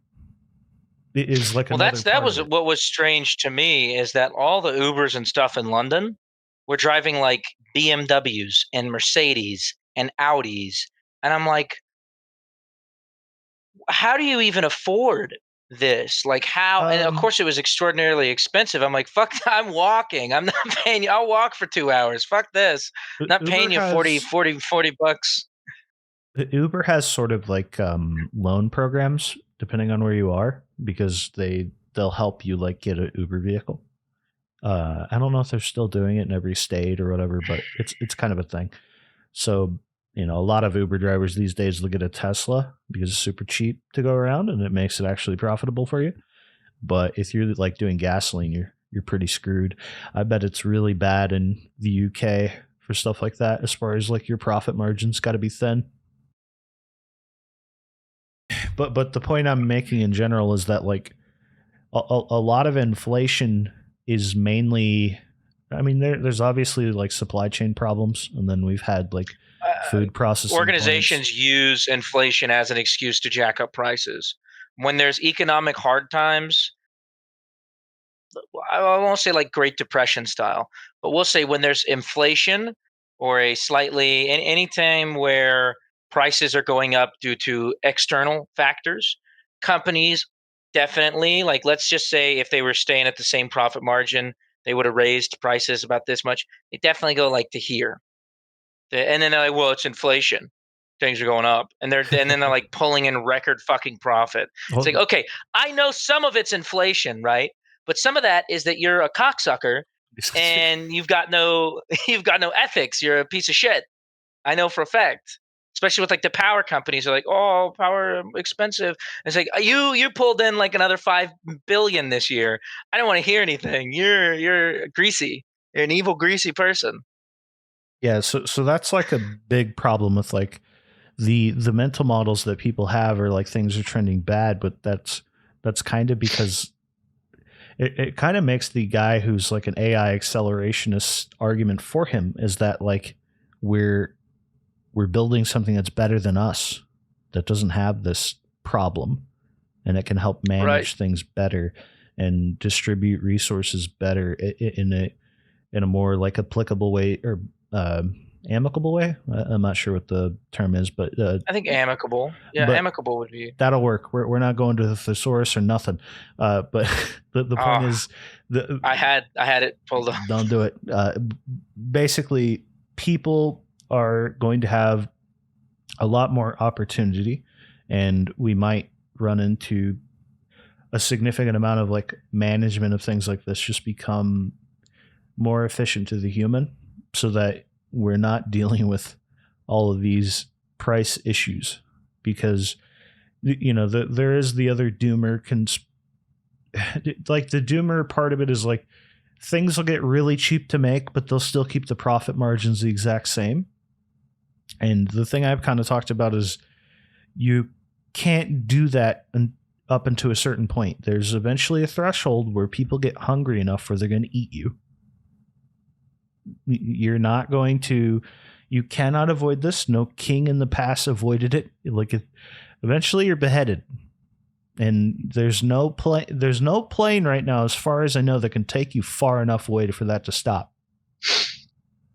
So I don't think it's kind of the point you made in one of the original podcasts was that especially when it comes to AI replacing tons of jobs and stuff and results of like possibly UBI outcomes is that these are the same people that are being affected by this technology coming out. So people with power are going to want to keep it. So they're going to have to make things material better for us at some point. Or like I said, they'll probably die.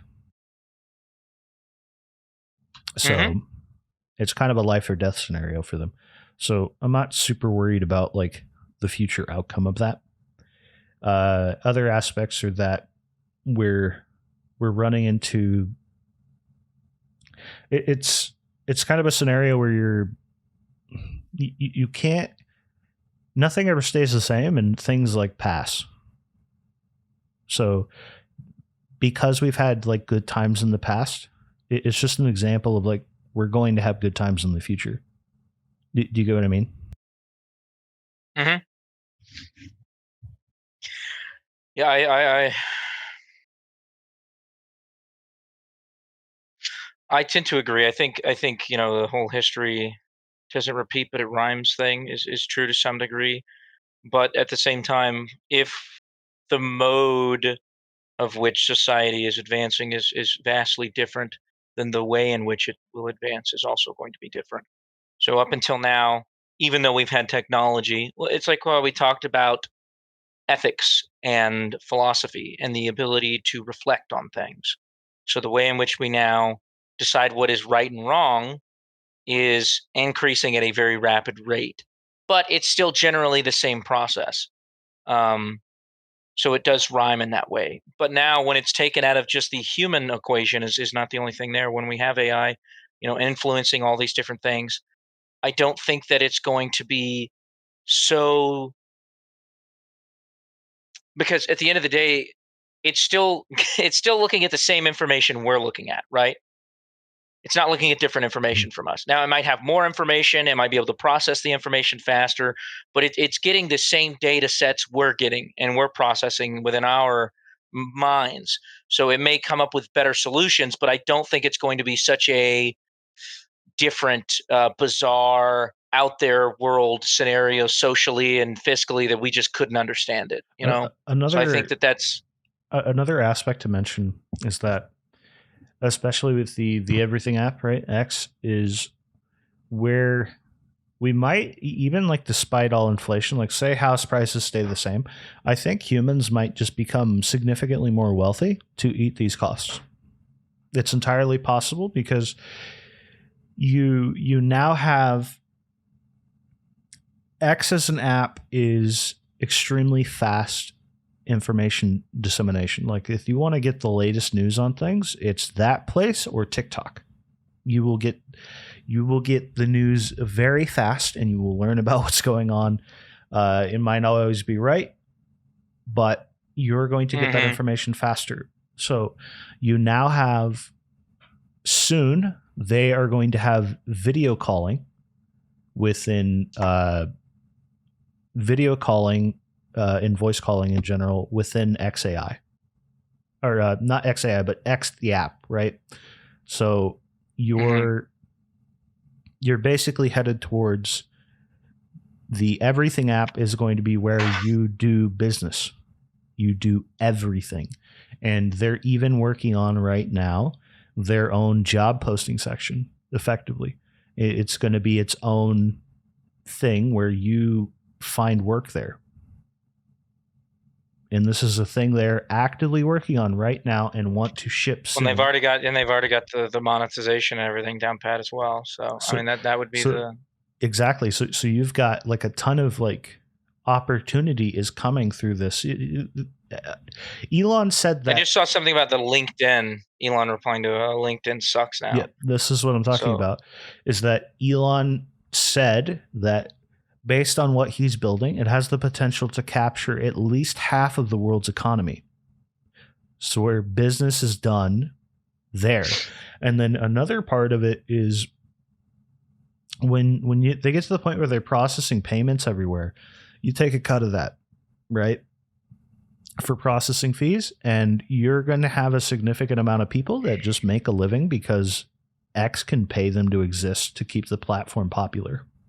And then they're also paying you to add more data to the data set. So it's like this self-feeding machine that we're dealing with here. It's a giant organization that is going to only increase in size. Like, I think it's month over month, there has not been a drop in X's users. It's only risen. So he took Twitter and made it significantly more popular. And it's even, it's running better. It's running with significantly less people. It's now paying a significant amount of people. That means eventually it's going to dwarf things like YouTube, Kick, Twitch, you name it, for monetization efforts. I was watching some video clip and I got an advertisement on the video. So we're replacing YouTube, right? Mm-hmm. And YouTube is very like censored, and it's basically become like this. Well, maybe not Disney as a good example anymore, but they've basically made it Disneyland as far as everything's very like censored. There's not a lot of edgy content that you can get on there, which is what people are going to trend towards because it's entertaining. So people like it. My point is, along with this and other aspects, you have the Tesla bots coming. You have many more bots coming from different companies. You're going to have an increase in economy in a lot of strange ways. We also talked before, listening to old clips, is that the jobs of the future might surprise the shit out of all of us, because who could have predicted a YouTuber? Yeah. No, yeah, absolutely. Getting paid purely on ad revenue. The Twitter was dead. The blue checks on Twitter were complaining that Elon bought it, while on the platform that he bought, that it's dead, and then it never died. That's another thing, is like they keep when Threads came out and they were like, oh, it's People so hate blue dead, check it's marks so dead. still. It's funny how it's flip flop though, because like the people would always be like, "Fuck off, blue check mark," was normally like more right leaning people. Now people are trying to get fucking blue checks like as a filter, so only people with premium can respond. Well, to so them, here's the funny thing. Go ahead. So now it's people on the left that I've noticed are like because I think it's not going to be a shock to anyone that as far as Elon Musk goes, and I'm not making comments on right or wrong. This is just a general observation. People that are more left leaning socially, maybe fiscally as well, tend to not have the highest opinion of Elon Musk, right?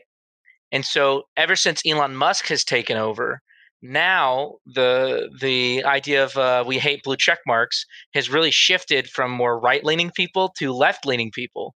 So now it's like, oh wow, you're a bootlicker, you like Elon Musk, I can't believe you paid for this, ratioed or whatever. Like you're just some. It's just so funny because before he took over, it's like blue check mark journalists get stuffed, and now it's like switched to the other side. Is like, yeah, we hate these blue check markers. So that's just I think that's hilarious. Blue checkmark also had a really big problem of corruption, because this is a big thing that went on with crypto companies, or crypto scams, I should say. Don't give them that much respect. But you buy a blue checkmark account. There were plenty of them for sale from various people that were verified. I don't fucking like Twitter anymore. Here's my account. I was verified through some means because I knew a guy who knew a guy who knew a guy, and you get verified, right?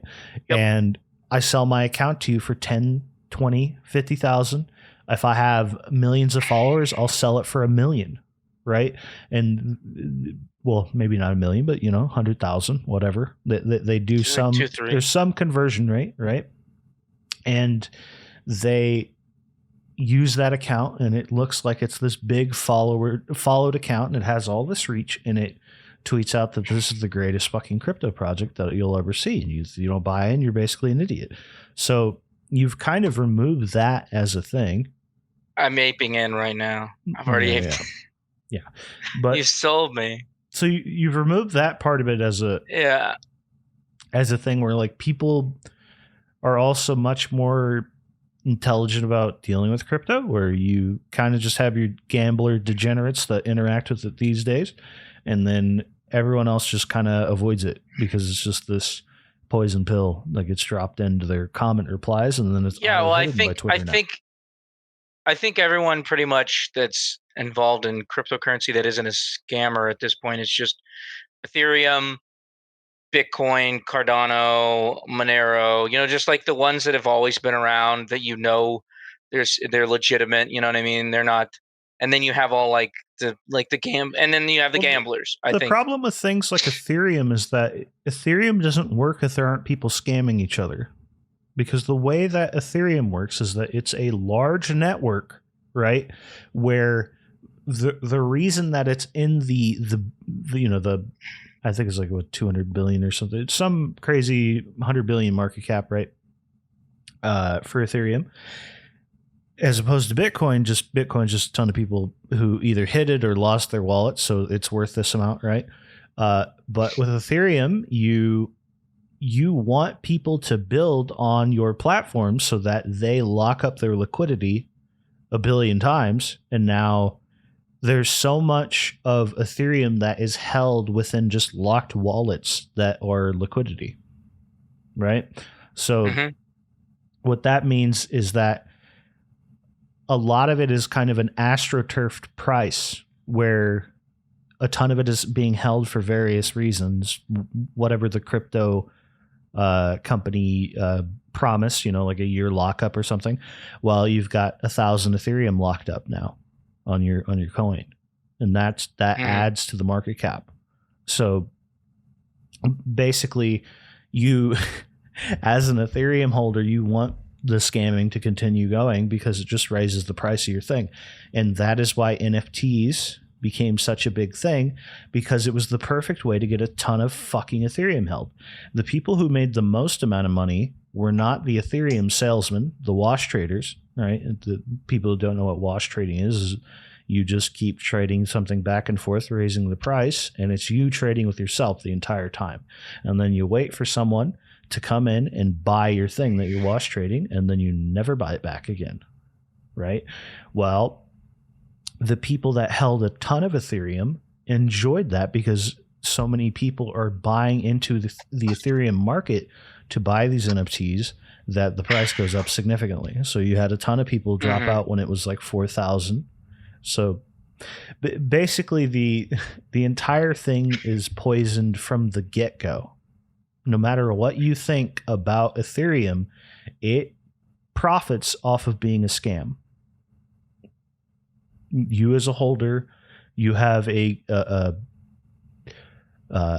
stand to gain from the corruption. So that's why I think like fundamentally crypto will never work as an institution.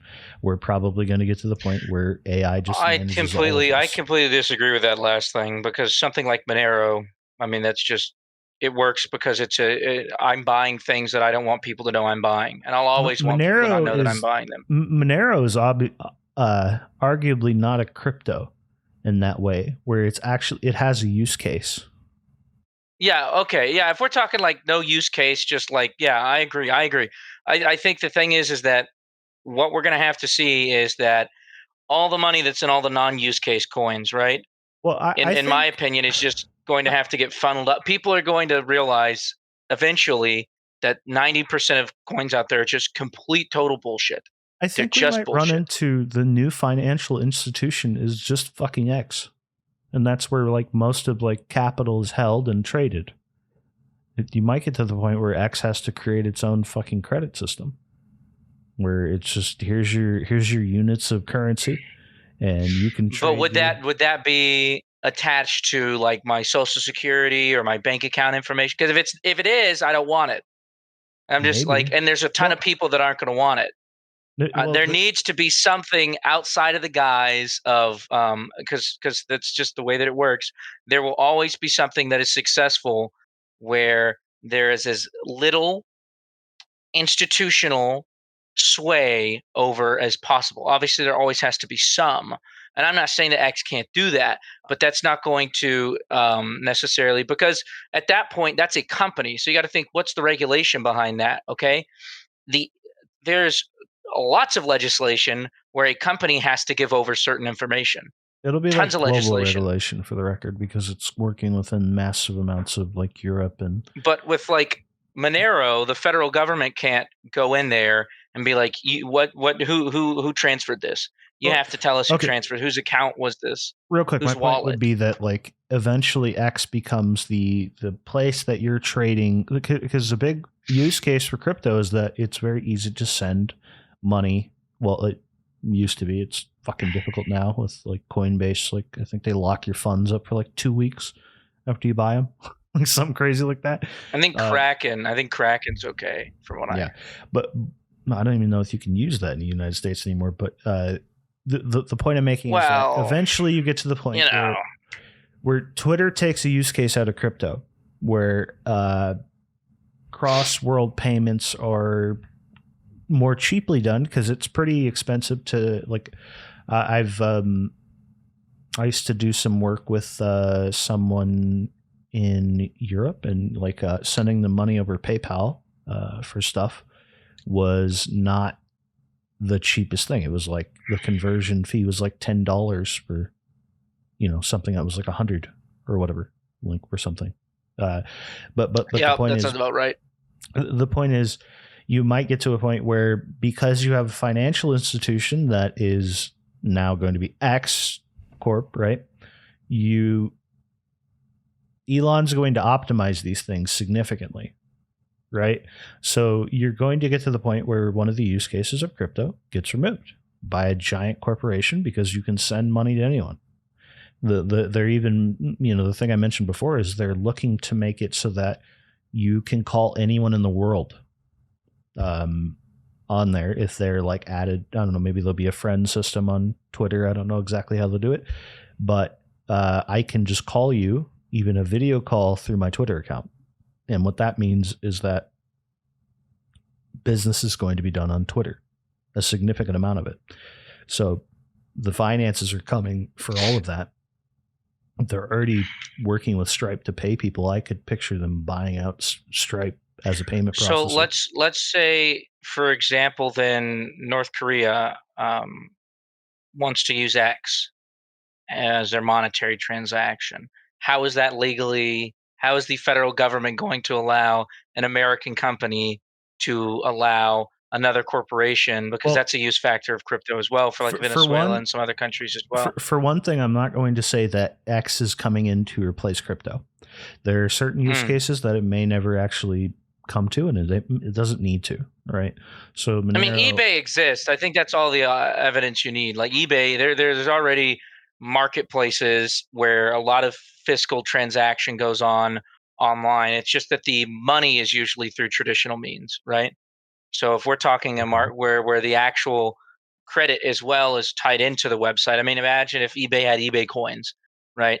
And you could make money off of eBay by being a eBay tuber or whatever, right? And to hire people out, pay them in your eBay coins. I mean, that's kind of what Amazon. It sounds like.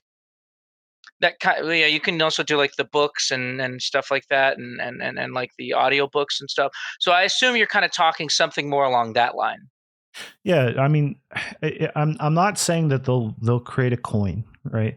I'm saying that they will be the like paramount place that you are doing business with, at least in an e-commerce scenario, possibly even like taking over things like Facebook Marketplace eventually, or even eBay itself. That wouldn't be that hard to do, I don't think. Well, I mean, there's also a thing where like shipping prices will eventually go down and down as we go and get these systems more efficient.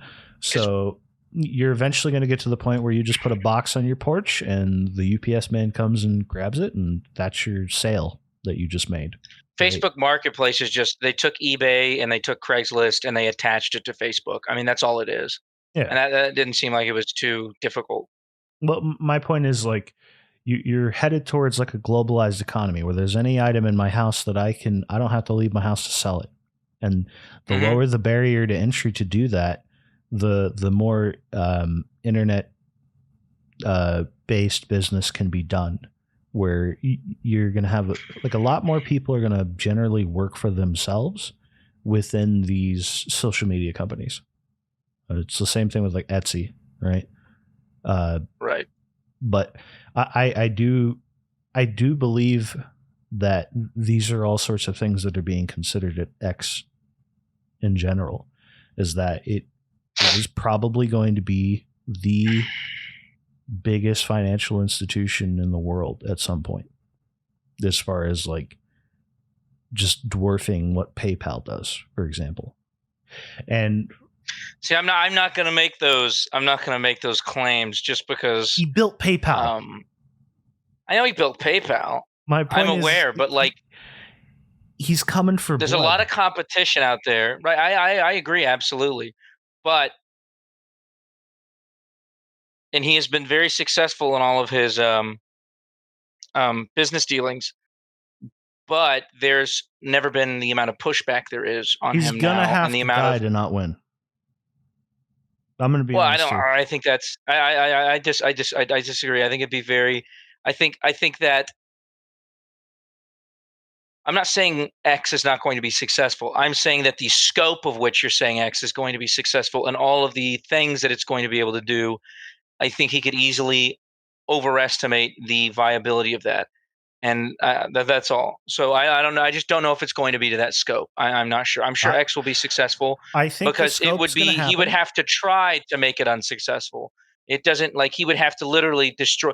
And I've made this argument before. Facebook is garbage. It's terrible.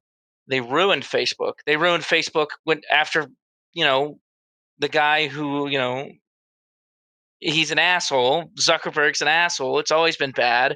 people still use it. They're still going to keep using it because they know Facebook. They've been using Facebook. They don't want to stop using Facebook because they've got so much, and it's sunk cost fallacy on Facebook, right?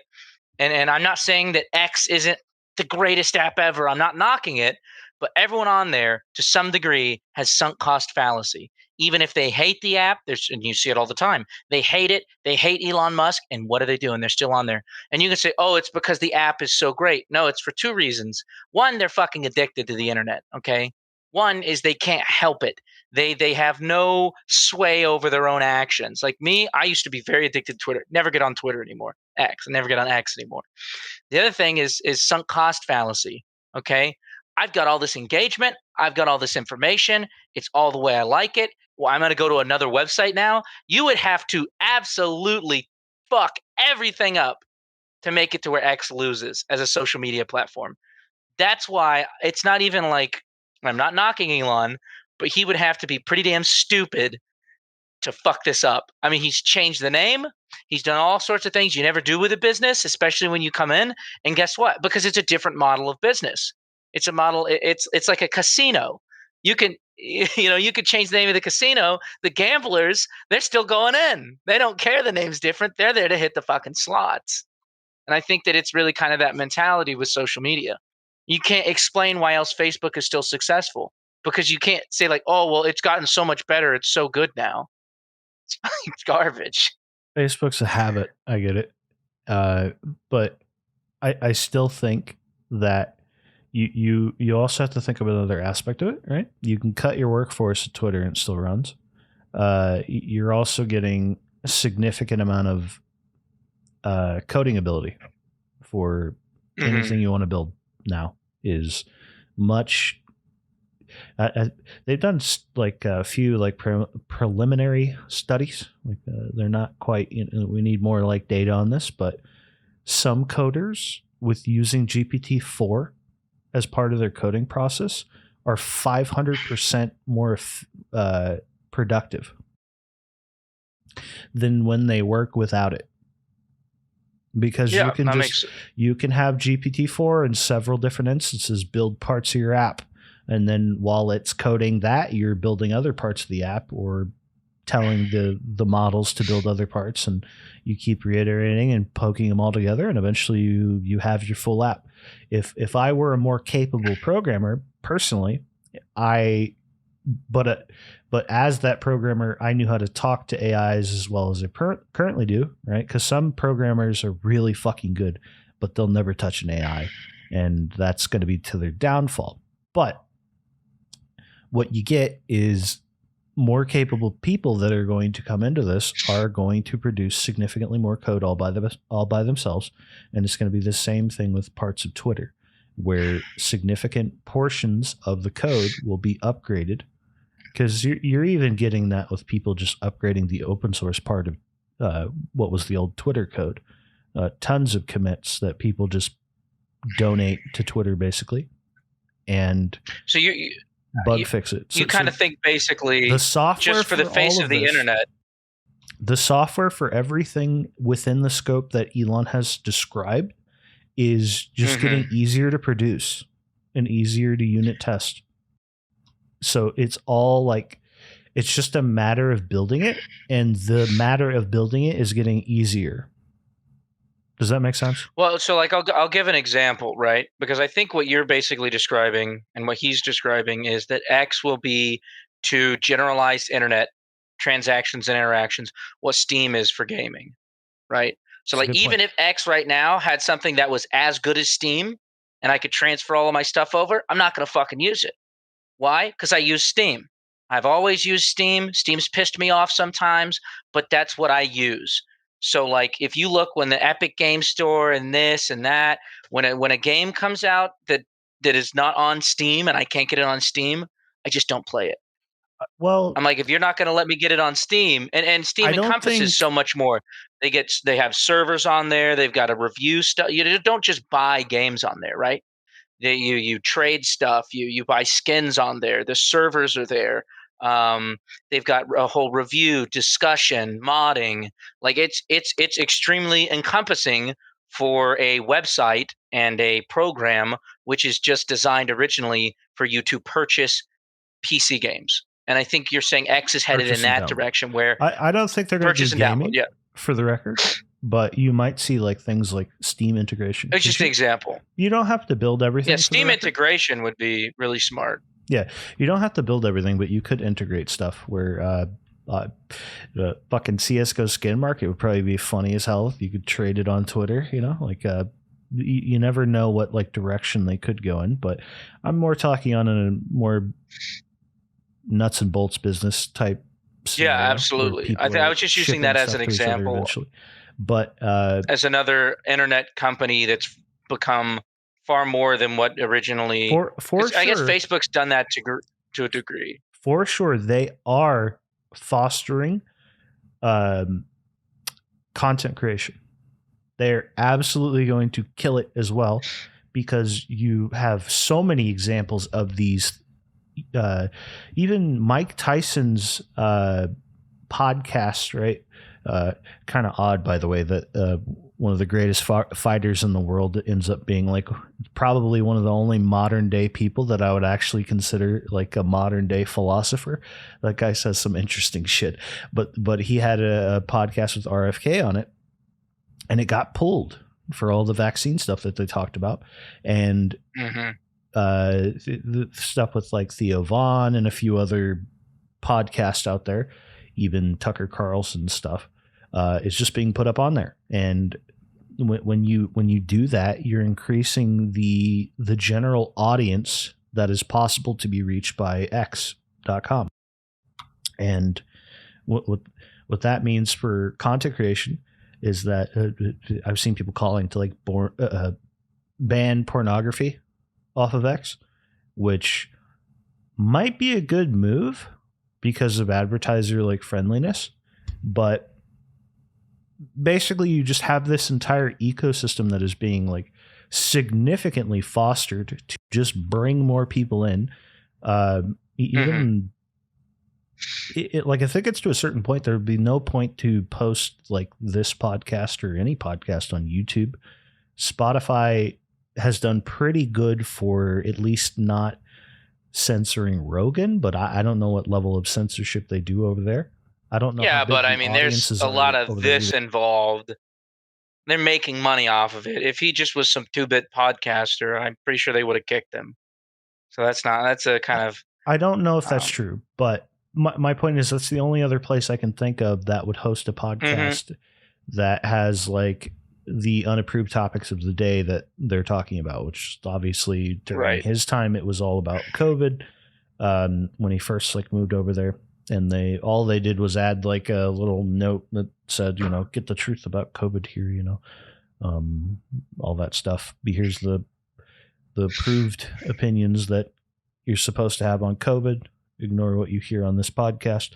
Right. I think the banning for your site, the more accessible it becomes, the less you should allow pornography and things like that. Just because if we're just because access to like it makes an interesting argument. So how do you verify that people are of age to be on the internet? Then the anonymity is taken away, so we can't really do that because you need to have some level of anonymity when you're on the internet, because you should be able to. There are things that you should be able to say without recourse. Right? If you're like that's just the way that it should be. I mean, if you're an asshole, you're an asshole. That's a little bit different. But if you're criticizing institutions and trying to get information out there, I can understand why you wouldn't want your name attached to it, because there are people out there that if you corporate espionage is real. I mean, we know for a fact throughout history that a corporation has definitely killed a whistleblower before. Saying otherwise is just nonsense. So like corporations have and in the past done that. So have government officials. Like, and if you're like, oh, never in the U.S., but I'm sure that other companies and other corporations, I promise you, corporations in China have killed someone for saying something before, right? The point is like if you go to the pornography like part of TikTok with that argument, the reason that it might not be a good thing to keep on the platform itself is legitimately because the OnlyFans legions is the second some new trending thing happens, they're posting their shit all over the trending and the like I saw one it's where so it was bad. like And then the Twitter replies, I saw one some where it kid was will be like, "Ugh." I saw one where Go it was like a UFO like was or aliens were trending and it's like some OnlyFans girl with a she photoshopped a little fucking little alien shit behind her. It's like, will I be abducted? It's just like, oh my fucking god, fuck this place. Go Like, away. Go away. I do not want to buy your OnlyFans. Fuck off. Yeah, I'm not interested. That's all the replies every time that happens. But and it's the same on Twitter. Like some kid will get hit by a train or something, and then like it'll be like some tragedy. oh, dude, and then some OnlyFans want to be like, "Oh my god, that'd be so sad." By the way, you want to see my tits, dude? It's to the point of like crypto level like degeneracy of like the stuff that you will see those advertisements post on when you're scrolling through the replies, and this is bad for advertisement, for the record, because I'll never forget like the day that I was just like, have some fucking shame. All of these crypto people are fucking like, there's a few of them that are great, and then the rest of them are sociopaths because the queen died. And then the hour after the queen was announced to be dead, there's a fucking cryptocurrency being advertised all over Twitter that it was the queen coin, and you go buy the queen coin and get fucking rugged, right? Like it's just weird, and like a bunch of them popped up. God save the queen coin, right? Like R.I.P. R.I.P. Lizzie. And then R.I.P. Lizzie coin, dude. Like look it up. That's mine. Oh fuck. I'm not gonna know. R.I.P. Lizzie coin, and they'll have her with like she'll be like posted up. Yeah, the Pope. But like that's like jacket coin, Like people just when there's profit to be made, right? People just lose their ethics. It's like the same thing. Like you could just be having like a normal conversation on a tweet. Someone be like, "Oh, the LK99 thing," and then like some like hag raven, some sort of like monstrous creature comes in their replies and be like, "I'll suck you $5," and like I like superconductors too. You want a quick one? And it's like, what is wrong with you? But why are you like this? That's a point of like part of like Twitter or X Twitter. Fuck, it's gonna be hard to like call it X. It's a shitty name. I'm gonna be honest. Whatever, we'll deal with it. But part of the platform's problem is like legitimately like weird shit like that. You also have to fight off like the crypto bots, like. But it gets to the point where like if you hashtag ETH, you might need to like ban that. I don't think he's going to, but they're gonna have to continually find ways to like filter this shit in some way at least. Maybe they never ban pornography off of the platform, but hopefully at some point they get to a point where it's not showing up in your replies about something completely fucking unrelated. I'm just trying to learn about the new thing. What is this hashtag? Why is it trending? I don't want to see tits. And that's like, I don't. Well, and I'm not just, and I feel like we've kind of been harping maybe on like the more female aspect of it, but in reality, guys have been doing it for free for way longer. For the dawn of the internet, everyone will be having a conversation. Somebody like, you want to see my cock? You want to, can I send you some photos of it? Can I send you? They just didn't want any money in return. They just wanted to show people. They're just more generous, so, Johnny. They're just like, hey, you want to see? And it's the same. It's like, no, I don't. I don't want to see a picture of your balls. Why are you talking about this? Go away. But the difference is that's Johnny, like not socially accepted. Where the fuck are you hanging out that this happens? I've never been around a bunch of like dudes talking. So have you ever seen a woman tweet something out who is like an attractive woman? Yeah, okay. And there's like a billion guys and they're like, baby, I'd love you good. I'd give you the good loving. I'm the greatest at the sex. Okay, I have seen this on TikTok. It's awful. I've seen this. I've seen it on. It's like the same thing to me, though, right? It's just I've it's seen crass, lewd. Some woman's playing with her like her kid in the yard or something. The kid does something cute, and then like fucking dude's like commenting on her ass, and it's just like, what the fuck is your problem? Like she has a husband, you maniac. I saw some guy who was doing like a video of like, I don't remember what it was, but I think it was an Instagram reel, and he was just talking about how I think he was doing like Legos with his kid, or he was just doing some cool parent activity, explaining why it's like blah blah blah, And then he's got the kid's face like blocked out and everything. And someone in the comments was like, "Why is the face blocked out?" And I was like, "Yeah, why is the face blocked out? I wonder if it's a privacy thing because I get that." And he's like, "Oh, I used to have the face, my kid's face in the videos, but then I got a lot of really, really weird DMs from people about my kid." And I was like, "Oh, like Jesus!" But it's like it to me. I know that's like way worse, but it's the same thing. Like the over sexualized content on a place of it should be like public. We should treat social media to some degree like we're interacting in public. And I would not be very happy if I'm trying to have a discussion about pizza or I'm trying to decide what Freedom pair of of shoes speech. is the best. Yeah, Freedom of speech was never meant to protect obscenity. It only started protecting obscenity when what was it, the Hustler magazine guy was in the court proceedings, a bunch of them. That made it so that obscenity was protected by freedom of speech. That's what eventually got argued. It was never something that was protected, and that's like the problem you have now is that obscenity it in a free speech like environment, right? You're going to have the most degenerate shit floating around because it's part of the like they're allowing everything on principle. So I don't think Twitter obviously allows everything, but the point there is that there has to be some decorum. That's all I'm asking is for decorum. Yeah, there was never a legal precedent for pornography until the 1990s, I believe. And basically, it's not. It's not. What's the word? It's not like morally inconsistent to censor that, in my opinion. Just well, and it doesn't make any fucking sense to me because in the early 2000s, it makes no goddamn sense how people switch up so quickly. It's like they don't think about it. They're just stupid. Well, in the early 2000s, they're like, why are there all these sexualized images of women and men on the television? This is not good. This is sexualizing. And they're like, oh, we can make money off of it though? Now it's empowering. Put all the sexualized images out there. Well, what happened? Why the switch up? If you watch the Jake Paul fight with Nate Diaz, there is nothing. You've always had like the hot girl that's in the skimpy outfit that the ring girl, the ring girls, right? Guess what they're fucking wearing? OnlyFans outfits. Jackets. It says OnlyFans. They are sponsored by OnlyFans, right? And then you also have like Twitch. They've been running ads for a long time, but Fansly.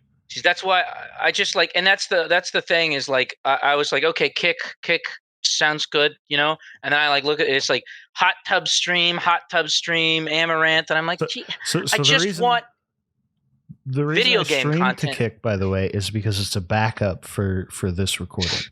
That's the only reason I'm doing it for now. It's really disheartening. Yeah, you can turn off all the hot tub streams, but it does not turn off all the hot tub streams. I've tried it. So yeah, Twitch isn't like hardcore porn. Kick isn't, but like Twitch has had people having sex. It would have tons of. Oh my god, yeah, dude, that's a bad. I don't understand. Like, you as a streamer, why don't you just? I unplug my webcam. They have cam sites. The second I'm done go to a cam site. The second I'm done with ever using my camera, I just unplug it because I don't know if my system's compromised and they have my webcam. I have like a cover that goes. Dark Side Phil. It's just stupid.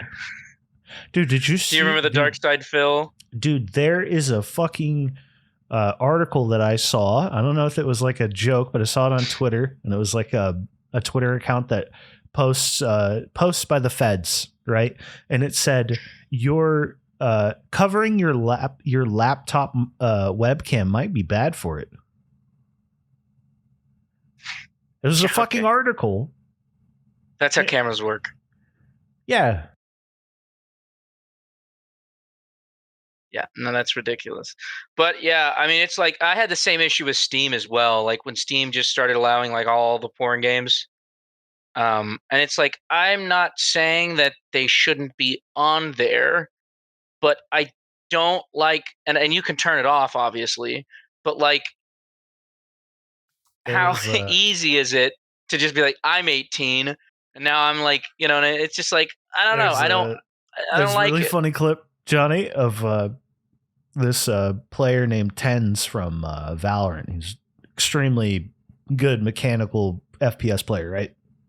And he like popped up his library without realizing it at one point, and his most played recently games were all like the fucking hentai like games and stuff. Shame.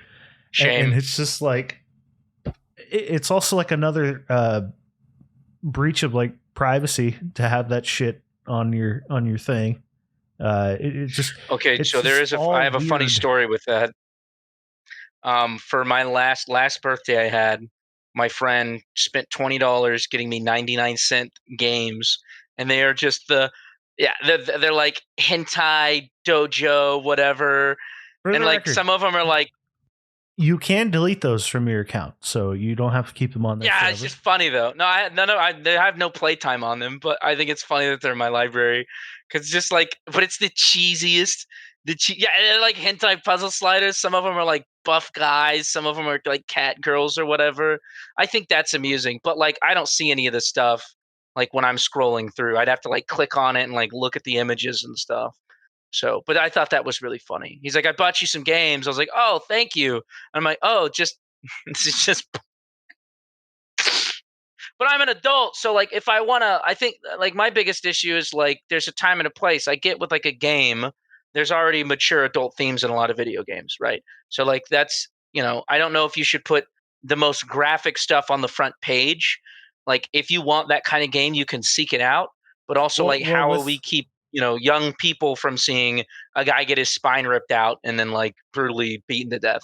with Like stuff like I just don't think they need to see it. Steam, you have to like turn on like 18 plus like games being shown. But what's So the identification for that?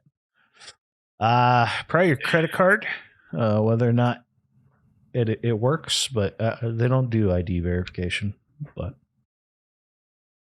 then, like, if they did, then that would also people wouldn't like that. Yeah, but you got to explain to your parents that you bought this hentai game, so I think you're probably fine as far as like the It'll just show up legalese of as that. Steam purchase. Mm, Like, I good just needed point. this $5 Steam purchase. The Teen Boys loophole. It was for Fortnite. It It was for Fortnite. I Just swear. don't tell Dad Fortnite's on Epic Games, and you're good.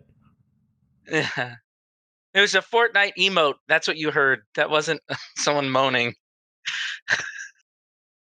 Dude, what does a kid do these days with like pornography? Like you're bombarded with it on every. You used to have to seek it out.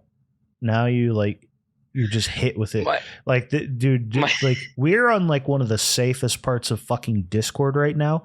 People don't understand the hell that is on the outside of these walls within this little server we got here. Jesus. It's disgusting out there. There are some places that are fine, but there's other places that you go there and dude, I've been in like random Discords just for fun before, and like people are trying to sell you fucking drugs. They will come to you in a voice channel and try to talk you into buying drugs from you. You're like, okay, how the fuck are you going to sell these? Never going to go to another public server. And they're like, oh, I'm going to ship them to you. I just need your fucking address. And what the fuck are you talking about? Like, I've never done any drugs, for the record. I don't. Like, I'm explicitly. I would never meet, not someone off of Discord, someone on like, and like a dark web website. If I was to use that, I would feel safe doing that. Not some guy off Discord. I wouldn't give them my address. But my point is that's weird. There's not only all sorts of degeneracy going on within Discord as a platform, but there's even illicit like drug sales going on. That like absolutely. How do you regulate that? And the population of Discord is mainly like 8-year-olds, 9-year-olds have Discord. You know what I mean? Yep. So like you'll go into a public server, you get an invite to another server. I've had this happen before. I haven't been on public servers in years. And then you notice that like, okay, there's someone who says that they're like 15 or 16 on there, which is like, it's the internet, whatever, that's fine. And then you notice that there's users that are like really chatting with that person. You know what I'm saying? Like really chatting, and like, you're like, okay, this is a little bit some of these conversation topics are not very like kosher to be having with someone of that age. It's a little bit, and it's just like from a public server, get an invite, seems like an all right server, and it's not. They're doing all kinds of super shady shit, and like you report it, and like they just make another one. Like, how do you? I don't know. The internet is still kind of like a strange wasteland. Like it's centralized in a lot of ways, but there are like there are different like groups of people everywhere on the internet, and that's one of them. That like I don't know how Elon is going to address this with the X app, because I think at some point as well, I mean, you can see this as a step in that direction with Twitter Spaces as well as Twitter communities. Is that I think eventually it will probably be just as capable as Discord currently is, where you're going to have your server that you hop into, your X server, you go talk to people, and you'll have your voice chat channels, your text channels, and stuff like that. It's not necessarily going to follow just the tweet format forever within certain parts of the app. So that's other like big moral implications he's going to have to deal with as like a host for all of this. So I'm not saying I they're easy also to find haven't. Naxos, but I've just found those servers. They exist. And it's just because you're bored as hell one This night guy's and been looking joining for random. drugs. No, I'm not. This guy's been looking to get that crack rock. Nah, Don't lie to me. Another you thing, like just on the topic of like porn and this, like another one that's going to be like really hard to like legislate is like AI porn, right? Like that's like there's, especially if it's hyper realistic. And I was trying to have this argument with someone, and I was like, I think it's one of those things. Well, what the fuck are we going to do about it? So like we already have hyper realistic simulations of us killing people, right? And there's no ramification for that, right? Very graphic murder, death, stuff like that. But it's you're not going to be real. able to generate the worst kind of porn privately on your own Yeah. setup. No problem. And there's not anything that like, what are you going to do? Yeah, this is a problem with Mark Andreessen's talked about never allowing, like, there's parts of the government that are trying to make it so that they can regulate so that there's no such thing as an open source model for you, right? They put a backdoor on every single computer. They see that you're using this illicit software that you're not allowed to use. They I don't know, they brick your computer or something. I don't know what they think they're going to be able to do. But the point is, there are arguments for that because of what obviously can be generated by these models to somehow censor that in mass. I agree that there's certain levels of this that are completely applicable, that like if I had the power to like make that not a thing, yeah, you would, right? Absolutely, but it's very complicated. It just leads to the censorship of everything else. So it's like it's a fucking nightmare scenario where no matter what, you're swallowing a poison pill there. Well, it's like in Skyrim, right? You're not allowed to. They made mods so you could kill the kids, right? Like they made. I think that was one of the most people hated the kids for some reason. They wanted to kill them, right? But like, what happens when you're making AI video? I agree. They also talked tons of shit to you all the time. Like every kid in that game was like, you kind of look like a loser. I bet I could kick your ass." I think that was like something funny that the devs probably did because they knew they weren't going to allow you to kill them. You're a milk drinker. They're just a little dick. That's what you are. Well, I don't think Skyrim has any kids. Like, no, okay, Skyrim no, they did have kids. Yeah. Okay, yeah, I remember Oblivion. I remember the kid that was like sacrificing something in a, like he's an orphan kid. I remember like helping him. I don't remember much else about it, but yeah, okay. Yeah, they just walk up and say the craziest shit. They're like, "You're gonna die one day," and it's like, what? Fuck off, go away. I'm gonna throw you away. But like the point is like, okay, well, that's a video game, right? Well, what happens when we have absolutely hyper realistic depictions of like, and you're like killing those? I'm not going to get into the other things that they would do. Yeah, of course. But like, is there, yeah, let's not talk about it. But like, what's the legal, like, is that ethical? Is that okay? What's the like kid or like dog smasher simulator? You have a hyper realistic dog, or even you have an AI advanced enough to even make the brain of like a rat or something, and like simulate that consciousness, and you're setting them on fire on the computer. I Like, think what's I think we'll like, what the probably fuck? have to draw our line in the sand of the battle we have to fight. So the battle you're going to have to Yep. fight is protecting real children, right? And there's all sorts of problems these days. A niece of mine started playing Minecraft recently, and I had to sit the I'm gonna have to like sit the parent down and explain, like, okay, here's why you don't want to allow them to go online, and these people exist. They're hunting your children, right? And Yeah. it exists. So I think AI will help us augment stuff like this, so we can protect our children. You put your Because little, the AI is gonna know what they're doing, as opposed to, other like, I think there's definitely a lot of responsibility on parents, right? And I agree with that. But I think sometimes people don't they are a little too critical when they're like, how did you not know your you kid was don't have online enough doing time. this stuff?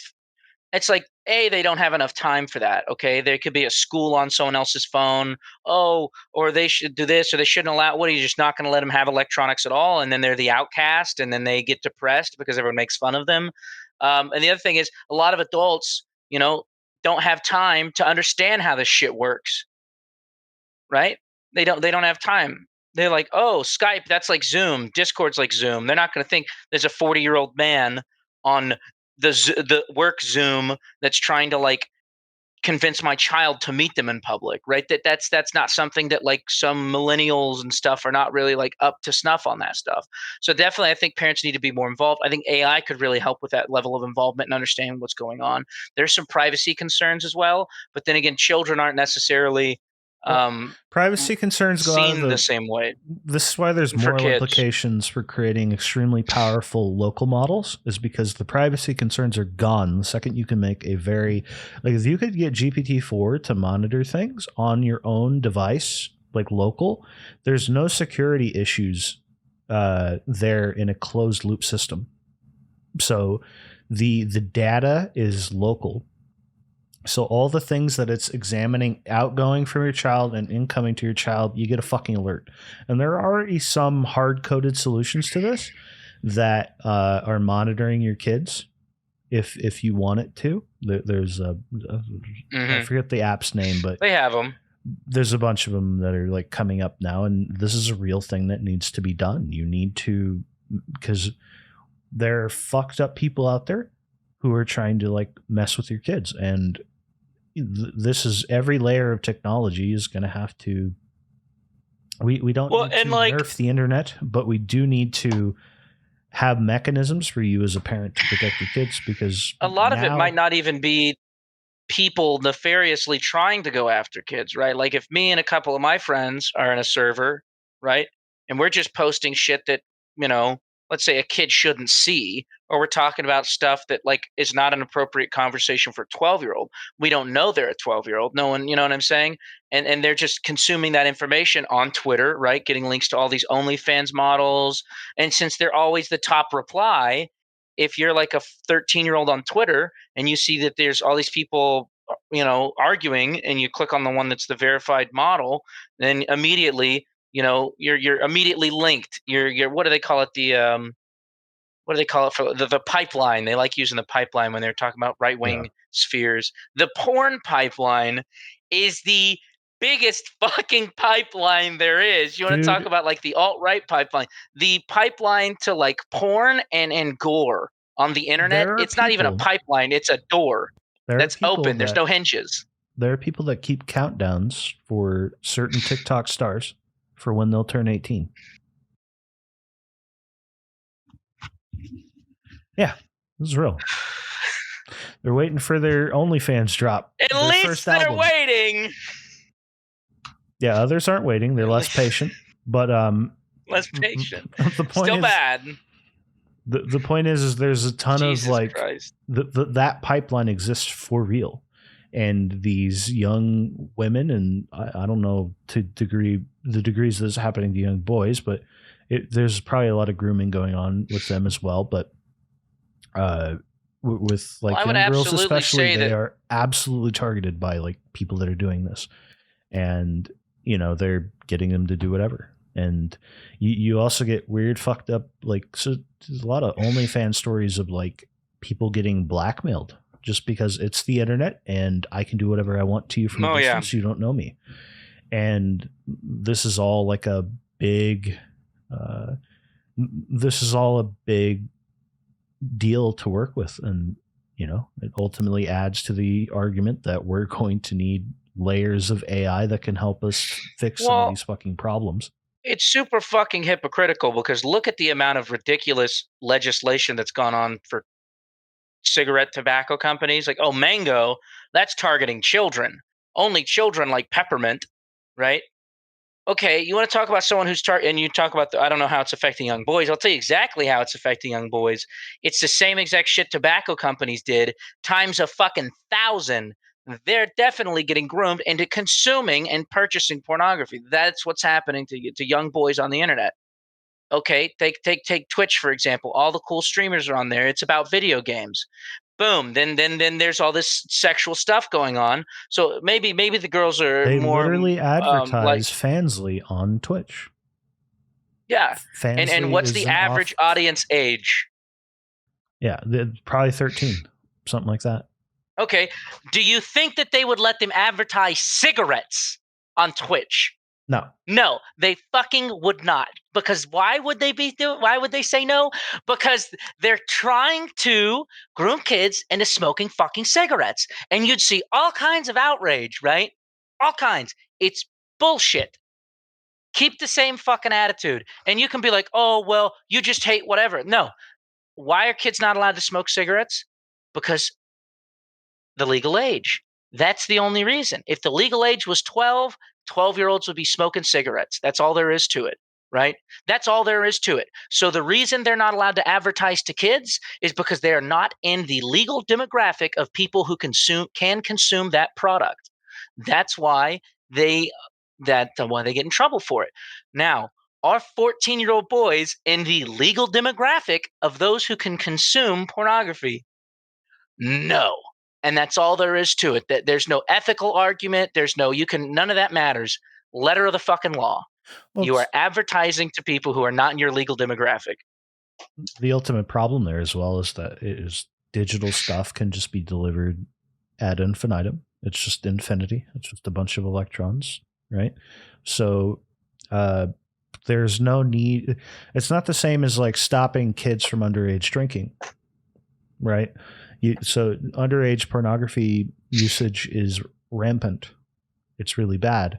And, if you look at like the website for Your Brain on Porn, for example, they've got tons of random studies about how detrimental this is to young men and women, and what it does to your brain and what it does to your libido and all sorts of things. Like it's a terrible habit for people to have, and it's being like fed right to kids immediately. And then you also have the aspect of it of like the grooming stuff with kids that's happening as well.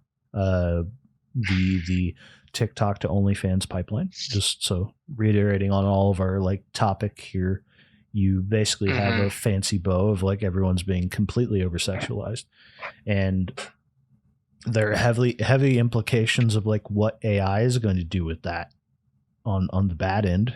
On the good end, though, with, like I said, with local models, that's why I actually think I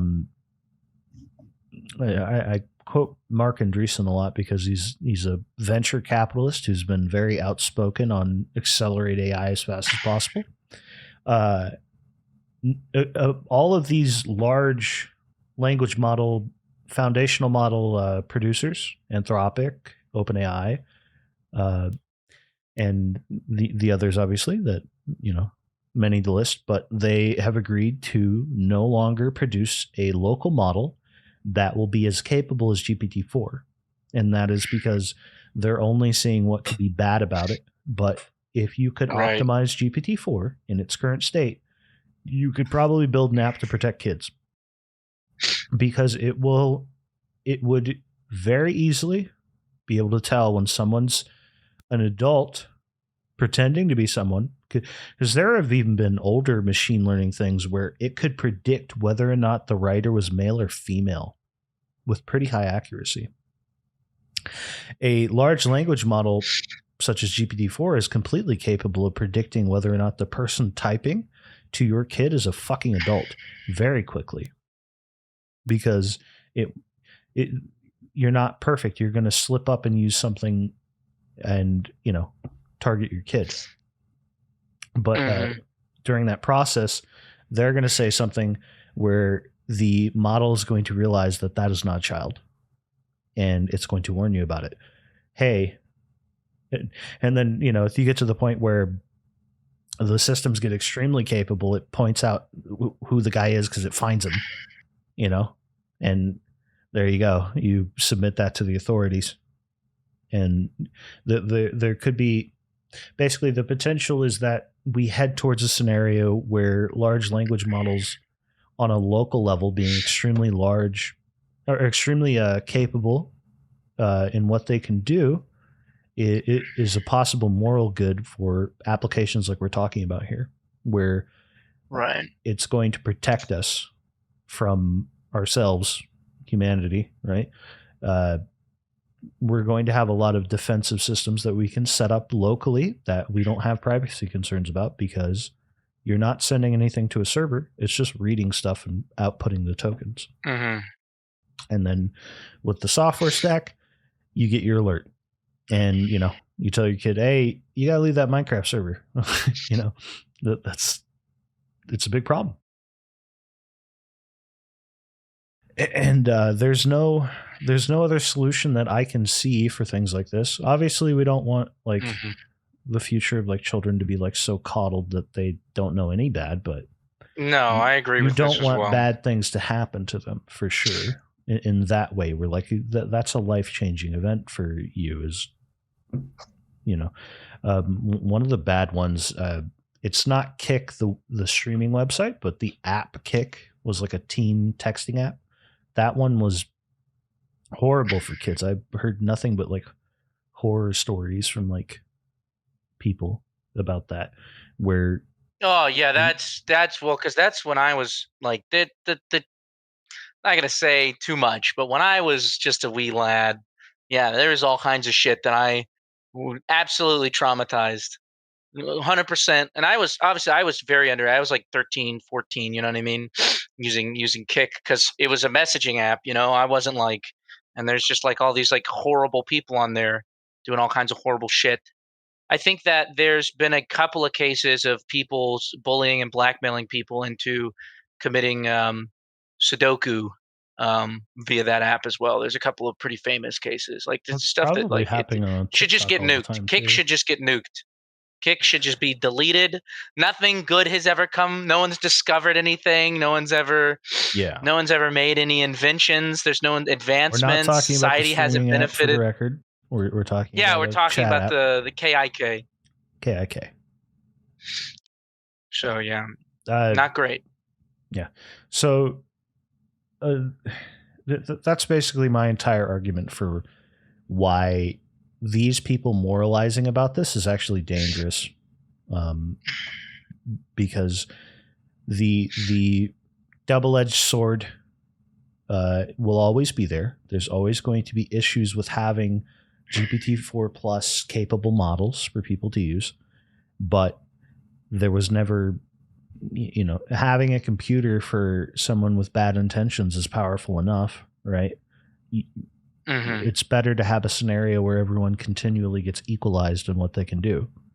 We need to raise the ceiling, so to speak, for our own defense. So that's why I very much advocate for accelerating this technology as fast as possible. I agree, absolutely.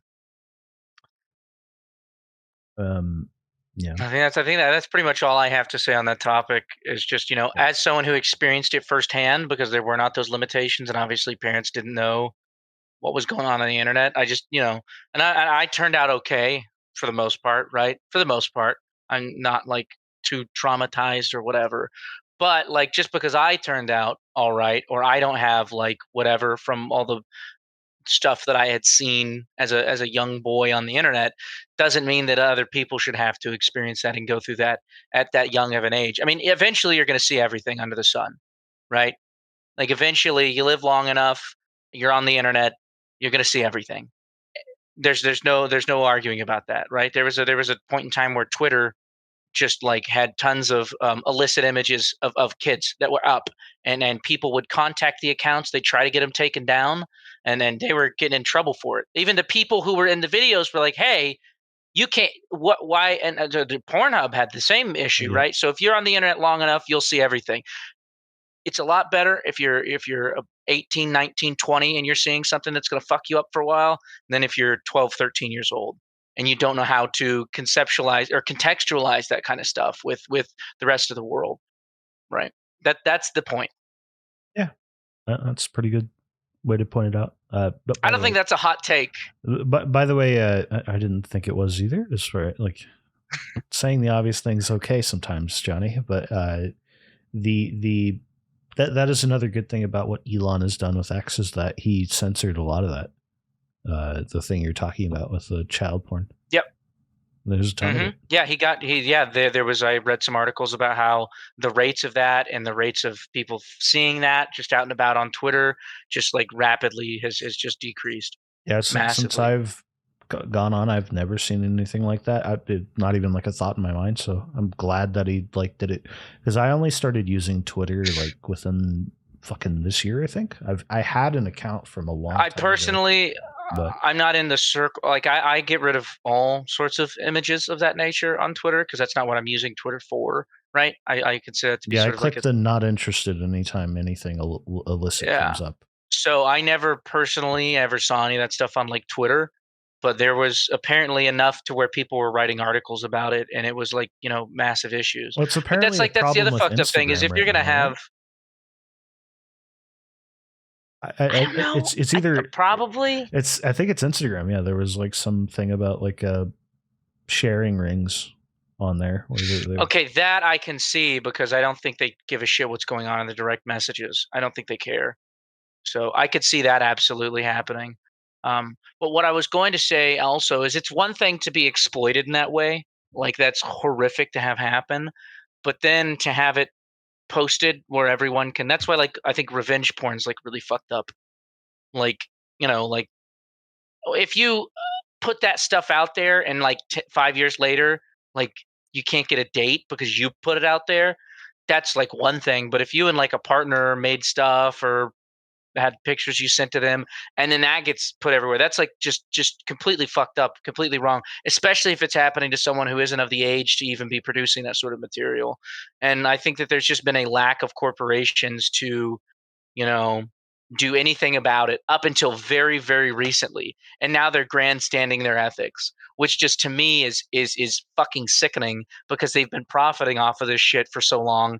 And now that we finally like, hey, seriously, we're done. You can't do this anymore. They're like, we've always been ethical and we're all about paying the money to the right people and everyone getting what yeah. they deserve. I And it's see like, your roundabout point here is that like at some point like the very place that's like trying to moralize and like censor the AIs in general are the same fucking people uh, to varying degrees that like have hosted the most obscene shit mm-hmm, and very often not yeah. done anything about it.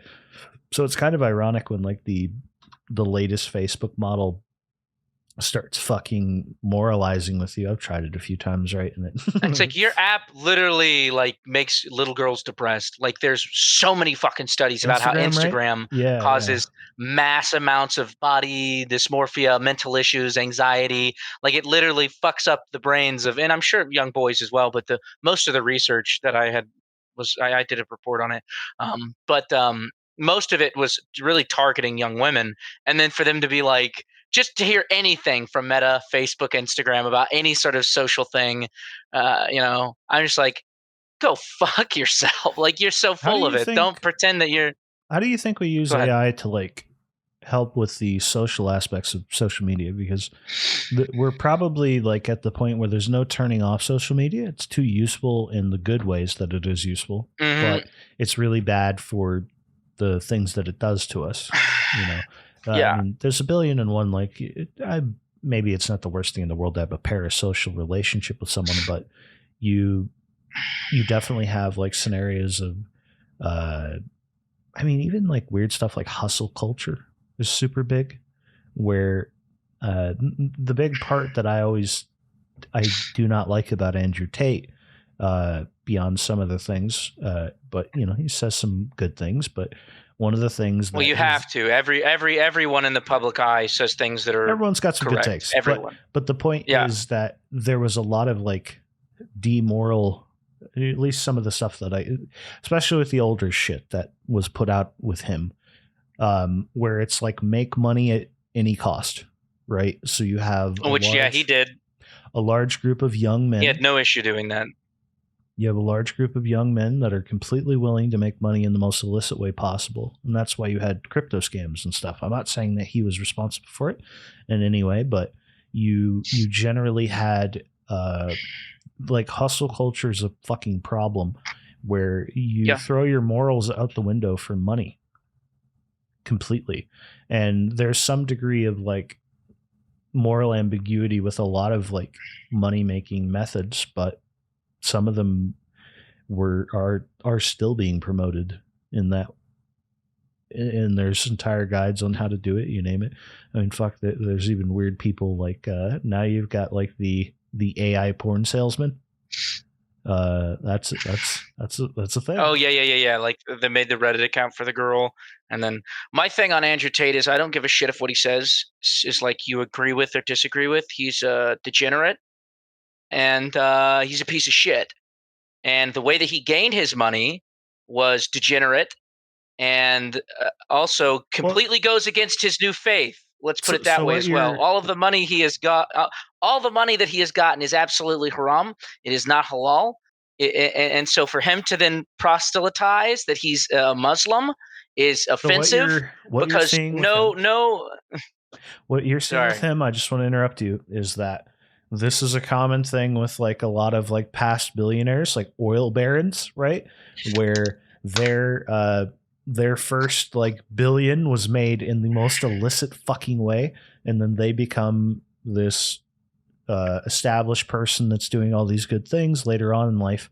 And what that basically means is that we do have a history of this happening, where the person makes their money in like an illicit way, and then they make enough money to where they stop doing all illicit things to have their fortune, and then they continue their like progeny on that basis. And that's effectively what you're dealing with him. So you'll see a long period of time it's where fine you'll see a long period of time where he washes his public image. And if you watch like the Tucker interview with him, like there's no point where they mention certain things about his past that are definitely fucking true. Now, obviously the charges against him are like bullshit and they're going to be dropped or whatever. Like, but yeah, I don't care about the charges. I don't care about any of that. There are other self-admitted things about him that are fucking horrible. And one of the ones the way that he's manipulated and controlled with the cam girls and stuff like that. Like, if you're at all a traditional right winger in any way, shape, or form, you can't say that that's okay.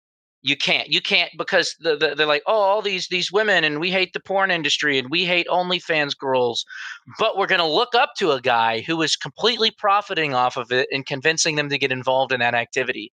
You're a hypocrite and you deserve no opinion. What he said on like some podcast that I've seen along, like there's a clip of it that circled, like who knows how much out of context it is, but then again, you saw his whole write up on how to become a cam girl fucking connoisseur, right? But one of the things that he said was that these,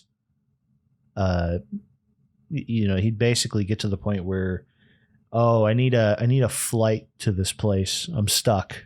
Like the cam girl is messaging one of her top simps this, and then boom, $500, right, for whatever, and like you basically you get your cam girls to manipulate these desperate lonely men, and that's how you make a ton of money. You're just scamming, like a lot of times it's like some nerdy tech guy who's got money and he's lonely and he's sending money. This is why the simp problem's Yeah, so it's like, fucked so up. why would you be upset? Why would you be upset? Because a lot of the guys that watch his stuff feel like lonely, sad men are preyed upon by women, right?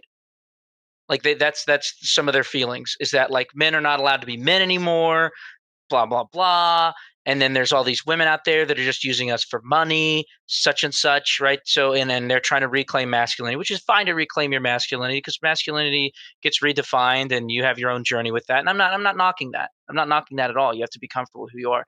But it's so fucking stupid. But to be like, oh, they're preying on simps and they're doing this. Yeah, that's the guy behind the fucking curtain. That's the Wizard of Oz back there. You're looking up to the Wizard of Oz, but you're mad that the fucking Emerald City exists. Explain that. You're mad Emerald City exists, but you think the Wizard of Oz is the fucking king of cool. You're a dumbass. But yeah, Like, that's okay, basically I hate the social environment we're in, but the people that are pushing it and profiting off of, they're cool because they smoke a cigar and they say edgy things. yeah. I wish there was a better like person out there that was like the the masculine thing for like kids to look up to, but like effectively that's what you have is him. Like he became the only option Or for Jordan Peterson. Jordan Peterson was probably the net best as far as like he helped a ton of people and he I don't know. I didn't. don't always disagree. I don't always agree with everything he says, but he never seems to be coming at it from like a I'm trying to screw people over. I'm trying to make a bunch of money off of this. That's just the vibe I get. So it Well, doesn't really matter if I agree or disagree with everything he says. yeah, well He doesn't seem to be he unethical. is an unapologetic capitalist, but I wouldn't say he's like a degenerate about it. Like he makes a ton of money and he gives advice and stuff. Very well thought out, researched advice, you name it, right? His advice to young men is probably the best that you could go with. And what you kind of have is like, who knows to what degree Andrew Tate borrowed off of some of the things, but there's blatantly things where uh, Jordan Peterson, a famous quote of his, is that you should be a monster if you're a young man, right? You should be fully capable of violence and all of that. And guess what Tate can sell, right? I am a man who's fully capable of violence and I'm great. And there's all these things. So basically, like, But the whole point of all that is you should be able to be capable of the, terrible deeds. the point You should is, have, because the morality is in not doing them, right? It doesn't count if you then do the bad stuff, right? Because then you've exercised no caution, you've exercised no ethics as a masculine, right? The idea of what a good masculinity is that you are capable of great harm, and yet you choose not to. If you're not capable of hurting anyone, then you're not a good person because you didn't hurt anybody. You just didn't do what you're you're able to. If you're harmless. Yeah. capable of taking advantage of people, which Tate was capable of taking advantage of people, and what did he do? He took advantage of people. So he gets no masculine points from me. I'm 6'6", okay? I could go around stomping on people. I'm about 225 pounds right now, all right? So like more than 50% of the male population, I could take them pretty easily. Just due to sheer size. I'm not a badass, right? I could just go around kicking everyone's ass, but I'm not going to do it, right? And if I did get into a disagreement or an argument with a male or female that's much smaller than I feel me, like it would be I'm like not going to. fighting with a daddy long leg, to be honest. Like you're so fucking lanky. But like, so let's say I'm getting into an argument with someone and we're just having like a disagreement. Like, I could go up, I could chest up to them, I could get up in their face. It's just a disagreement, and I could get aggressive with them, right? I could do that, but that's not ethical, especially if it's just a regular conversation. But I've seen people do that, and that's a lot of the hustler, like the way that you need to, like, the handshake, pull them in, stuff like that. You know what I mean? like, oh, and then you need to get over top of them. Like I could easily do all that stuff, and because I'm so much bigger, it would be effective. But I don't do that shit because that's not cool. It's not right to do to people unless there's certain circumstances, right? If you're a politician and you have another politician, the Trump hand thing, that's you're at a different playing field. You know what I mean? The There's certain Trump hand instances thing? What where do you mean? Are you talking you about the did, okay. So small when he shakes hands? people's hands, no. When he shakes people's hands, he always brings them towards him. That's something that you can watch him do. It's a power play. But like power plays in that environment are part and parcel. That's very normal. So it's just part of the. But like just doing like power plays and stuff because you're a guy, especially like to a woman as well. Like an old lady. If I just started like doing power plays on an old lady and like getting kind of like body language wise, like like I could do that, but I'd be a piece of shit. So that's exercise. um Exercise self-control. That's the most masculine thing you can do, is have self-control. Yeah, the main like rounding point of that all was that like effectively like you have good messages that are like weaved into bad shit with him, at least at first.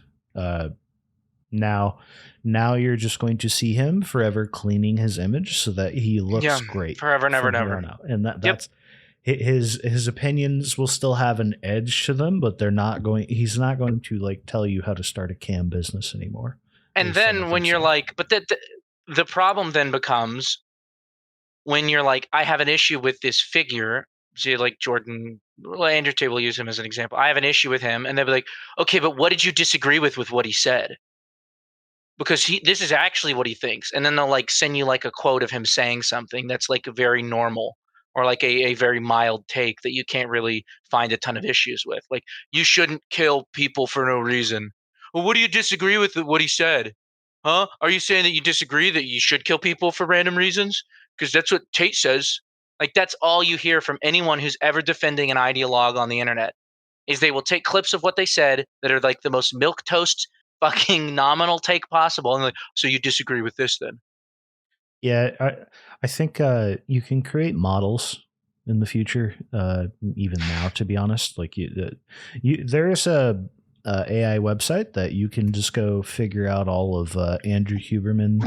Um, okay, let's wait for Johnny Boy to put his headset on. There's an AI model, Johnny, where you can go and Uh-huh. talk to. You can't talk to him, but all information about Andrew Huberman within all of his podcasts are within the data, and you can use a large language model to query it and find out parts in the podcast that he talked about things, right? And That's really interesting. effectively, we might get to the point where AIs can kind of predict like the more or less like opinions of someone and use all the data that you have on someone as like an argument for how they are. And you could even, if you took all the data of like Andrew Tate, you could probably get a grading system for like how he is as a human. So effectively, you can't argue with just various clips of someone. You can get the on the whole what this person's like, or even what they've turned into, because eventually Andrew Tate's probably going to be a pretty beloved figure, just because of public persona and how it's going to evolve. So he'll have varying degrees of people who love him over time and don't think that he's a bad guy at all, and that's just Well, part this of is that's what just happens going when to you be. don't have local masculine spaces. This is what happens when the local masculine sort of space, right? Where for men to communicate with each other and teach each other how to be good members of society does not happen on a local level. There's no massive family unit. You don't have uncles and grandpas and dad and dad's male friends, and you're not going out and you're having your coming of age ritual and stuff that's always been super important in all cultures, Africa, Asia, South America, all the different cultures within those locations. There's thousands of different ways that they go about when you're coming of age. Some of them are kind of fucked up, to me at least, and some of them are really really cool. But when you don't have that at all, right? You have none of that whatsoever. People are going to seek out something that is specific to being a guy. they're going to seek it out. But I'm sure they seek it out. What's it like to be a woman? Womanhood, the sisterhood. They've got all kinds of feminine energy, and what does it mean to be feminine and in the world today, and especially like breaking the glass ceiling. There's all sorts of stuff around that, right? And there's a little bit more. There's really not a lot locally for women either, which is why they also have to. How do I put this? They also have to seek it from a larger space. However, the generalized larger space is saying trending towards more positive things for women because the way that we're socially moving. I would say that there is a slight dropping out of men in society. We don't get the backpats. We do something good, it's expected. We are not, oh, wow, that's really awesome. You're a guy and you can do that. That's really cool. It's just like, oh, yeah, no shit, you can do that. Who cares? Shut up. So they're seeking it out even more. I always feel a bit disheartened when talking a bit about like current societal problems with like social stuff, because there's so much like coming that's going to shake the foundations of everything we think. Like we've kind of talked before about like all economic models that anyone has are eventually null and void once you get to certain levels of like approaching the singularity. And if you reach points of like either people are integrating with computers to large degrees or just living longer, you're especially living younger, because that's part of what like longevity will be, is your mind is always like young and sharp. So the information you accumulate over your life, maybe how someone is born and how someone is raised eventually becomes a less of a severe importance, because over your lifetime you will be exposed to all sorts of information much more quickly in the process. So basically, on the positive side, despite all the issues that we have and some of the monsters being created these days, we might be able to just solve this purely with time and technology, where people learn, people grow. Mm-hmm. They get more context. They make better decisions. When it's like the very first thing we talked about with the philosophy and the ethics, people back then did stuff nowadays that we think that's horrible. Why would they do that? Why was that culturally accepted? But given more time, given more lifespan, and given more downtime specifically to explore, then our ethics might get better as a whole as well. And for some individuals who might be unscrupulous, I feel like I said that wrong. Whatever. They don't have any ethics in the way they're going about business. Big pharma, like the people that are heading that just for profit, when that stuff's taken away and they just have the time to be a person and enjoy their life, then maybe they will become better people. One final note on all this is that a good example of that is the community notes. That is very well done, and it's you see something that like is immediately confrontational, and now notes are coming up about it and educating people on what the real story is.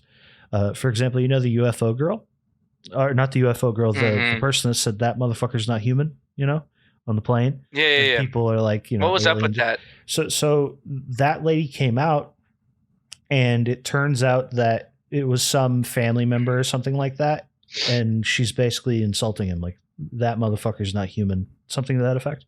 I'm not sure if it was a family member specifically, but it had nothing to do with What a weird way to insult someone. That human being over there, they're not an actual human being. They're a skinwalker. Oh, it's just an insult. Well, basically, she's in an argument with someone. So something like that happened. I don't know the exact details of it, because I don't know if she gave much more than that, but it had nothing to do with her thinking it's a fucking skinwalker. It is the main point that I'm making. So next time you see clips of that, especially if people are explaining like the UFOs are here and this woman saw one, all that shit, you're going to see community notes pop up, and more people understand over time that this is false, right? This lady had a domestic thing go on. So that's the bright side to information dissemination with things like that, is that people are going. There's an old saying: that a lie crosses the world or goes around the world twice before the truth gets its boots on. And the faster we get to the point where we can disseminate the truth faster, which all of this is enabling, software in general and AI, we're going to reach a better point in humanity where the entire populace is educated on things. So it's just the road to getting there is going to be very complicated. I'm sure at some points arduous. I don't think it's going to be very bumpy, but I don't think it's going to be a path that is, becomes so that the cart breaks down that we're riding on, right? I think we'll be able to get past all of this. It's just there's going to be issues that arise. It's not going to be super easy. So I think that's it's a good thing we're all programmed with that. Yeah. Innate instinct to live. Well, anyways, I hope this one was enjoyable. We got into some deeper topics than usual, but I think I may have gotten heated a little couple times. It's okay. I could feel the steam from here, Like you put off a lot of I'm sorry. I'm a very vibrant person. It's okay, but yeah. Anyways, thank you for coming, guys. I'm going to end it now. And thank you, Johnny.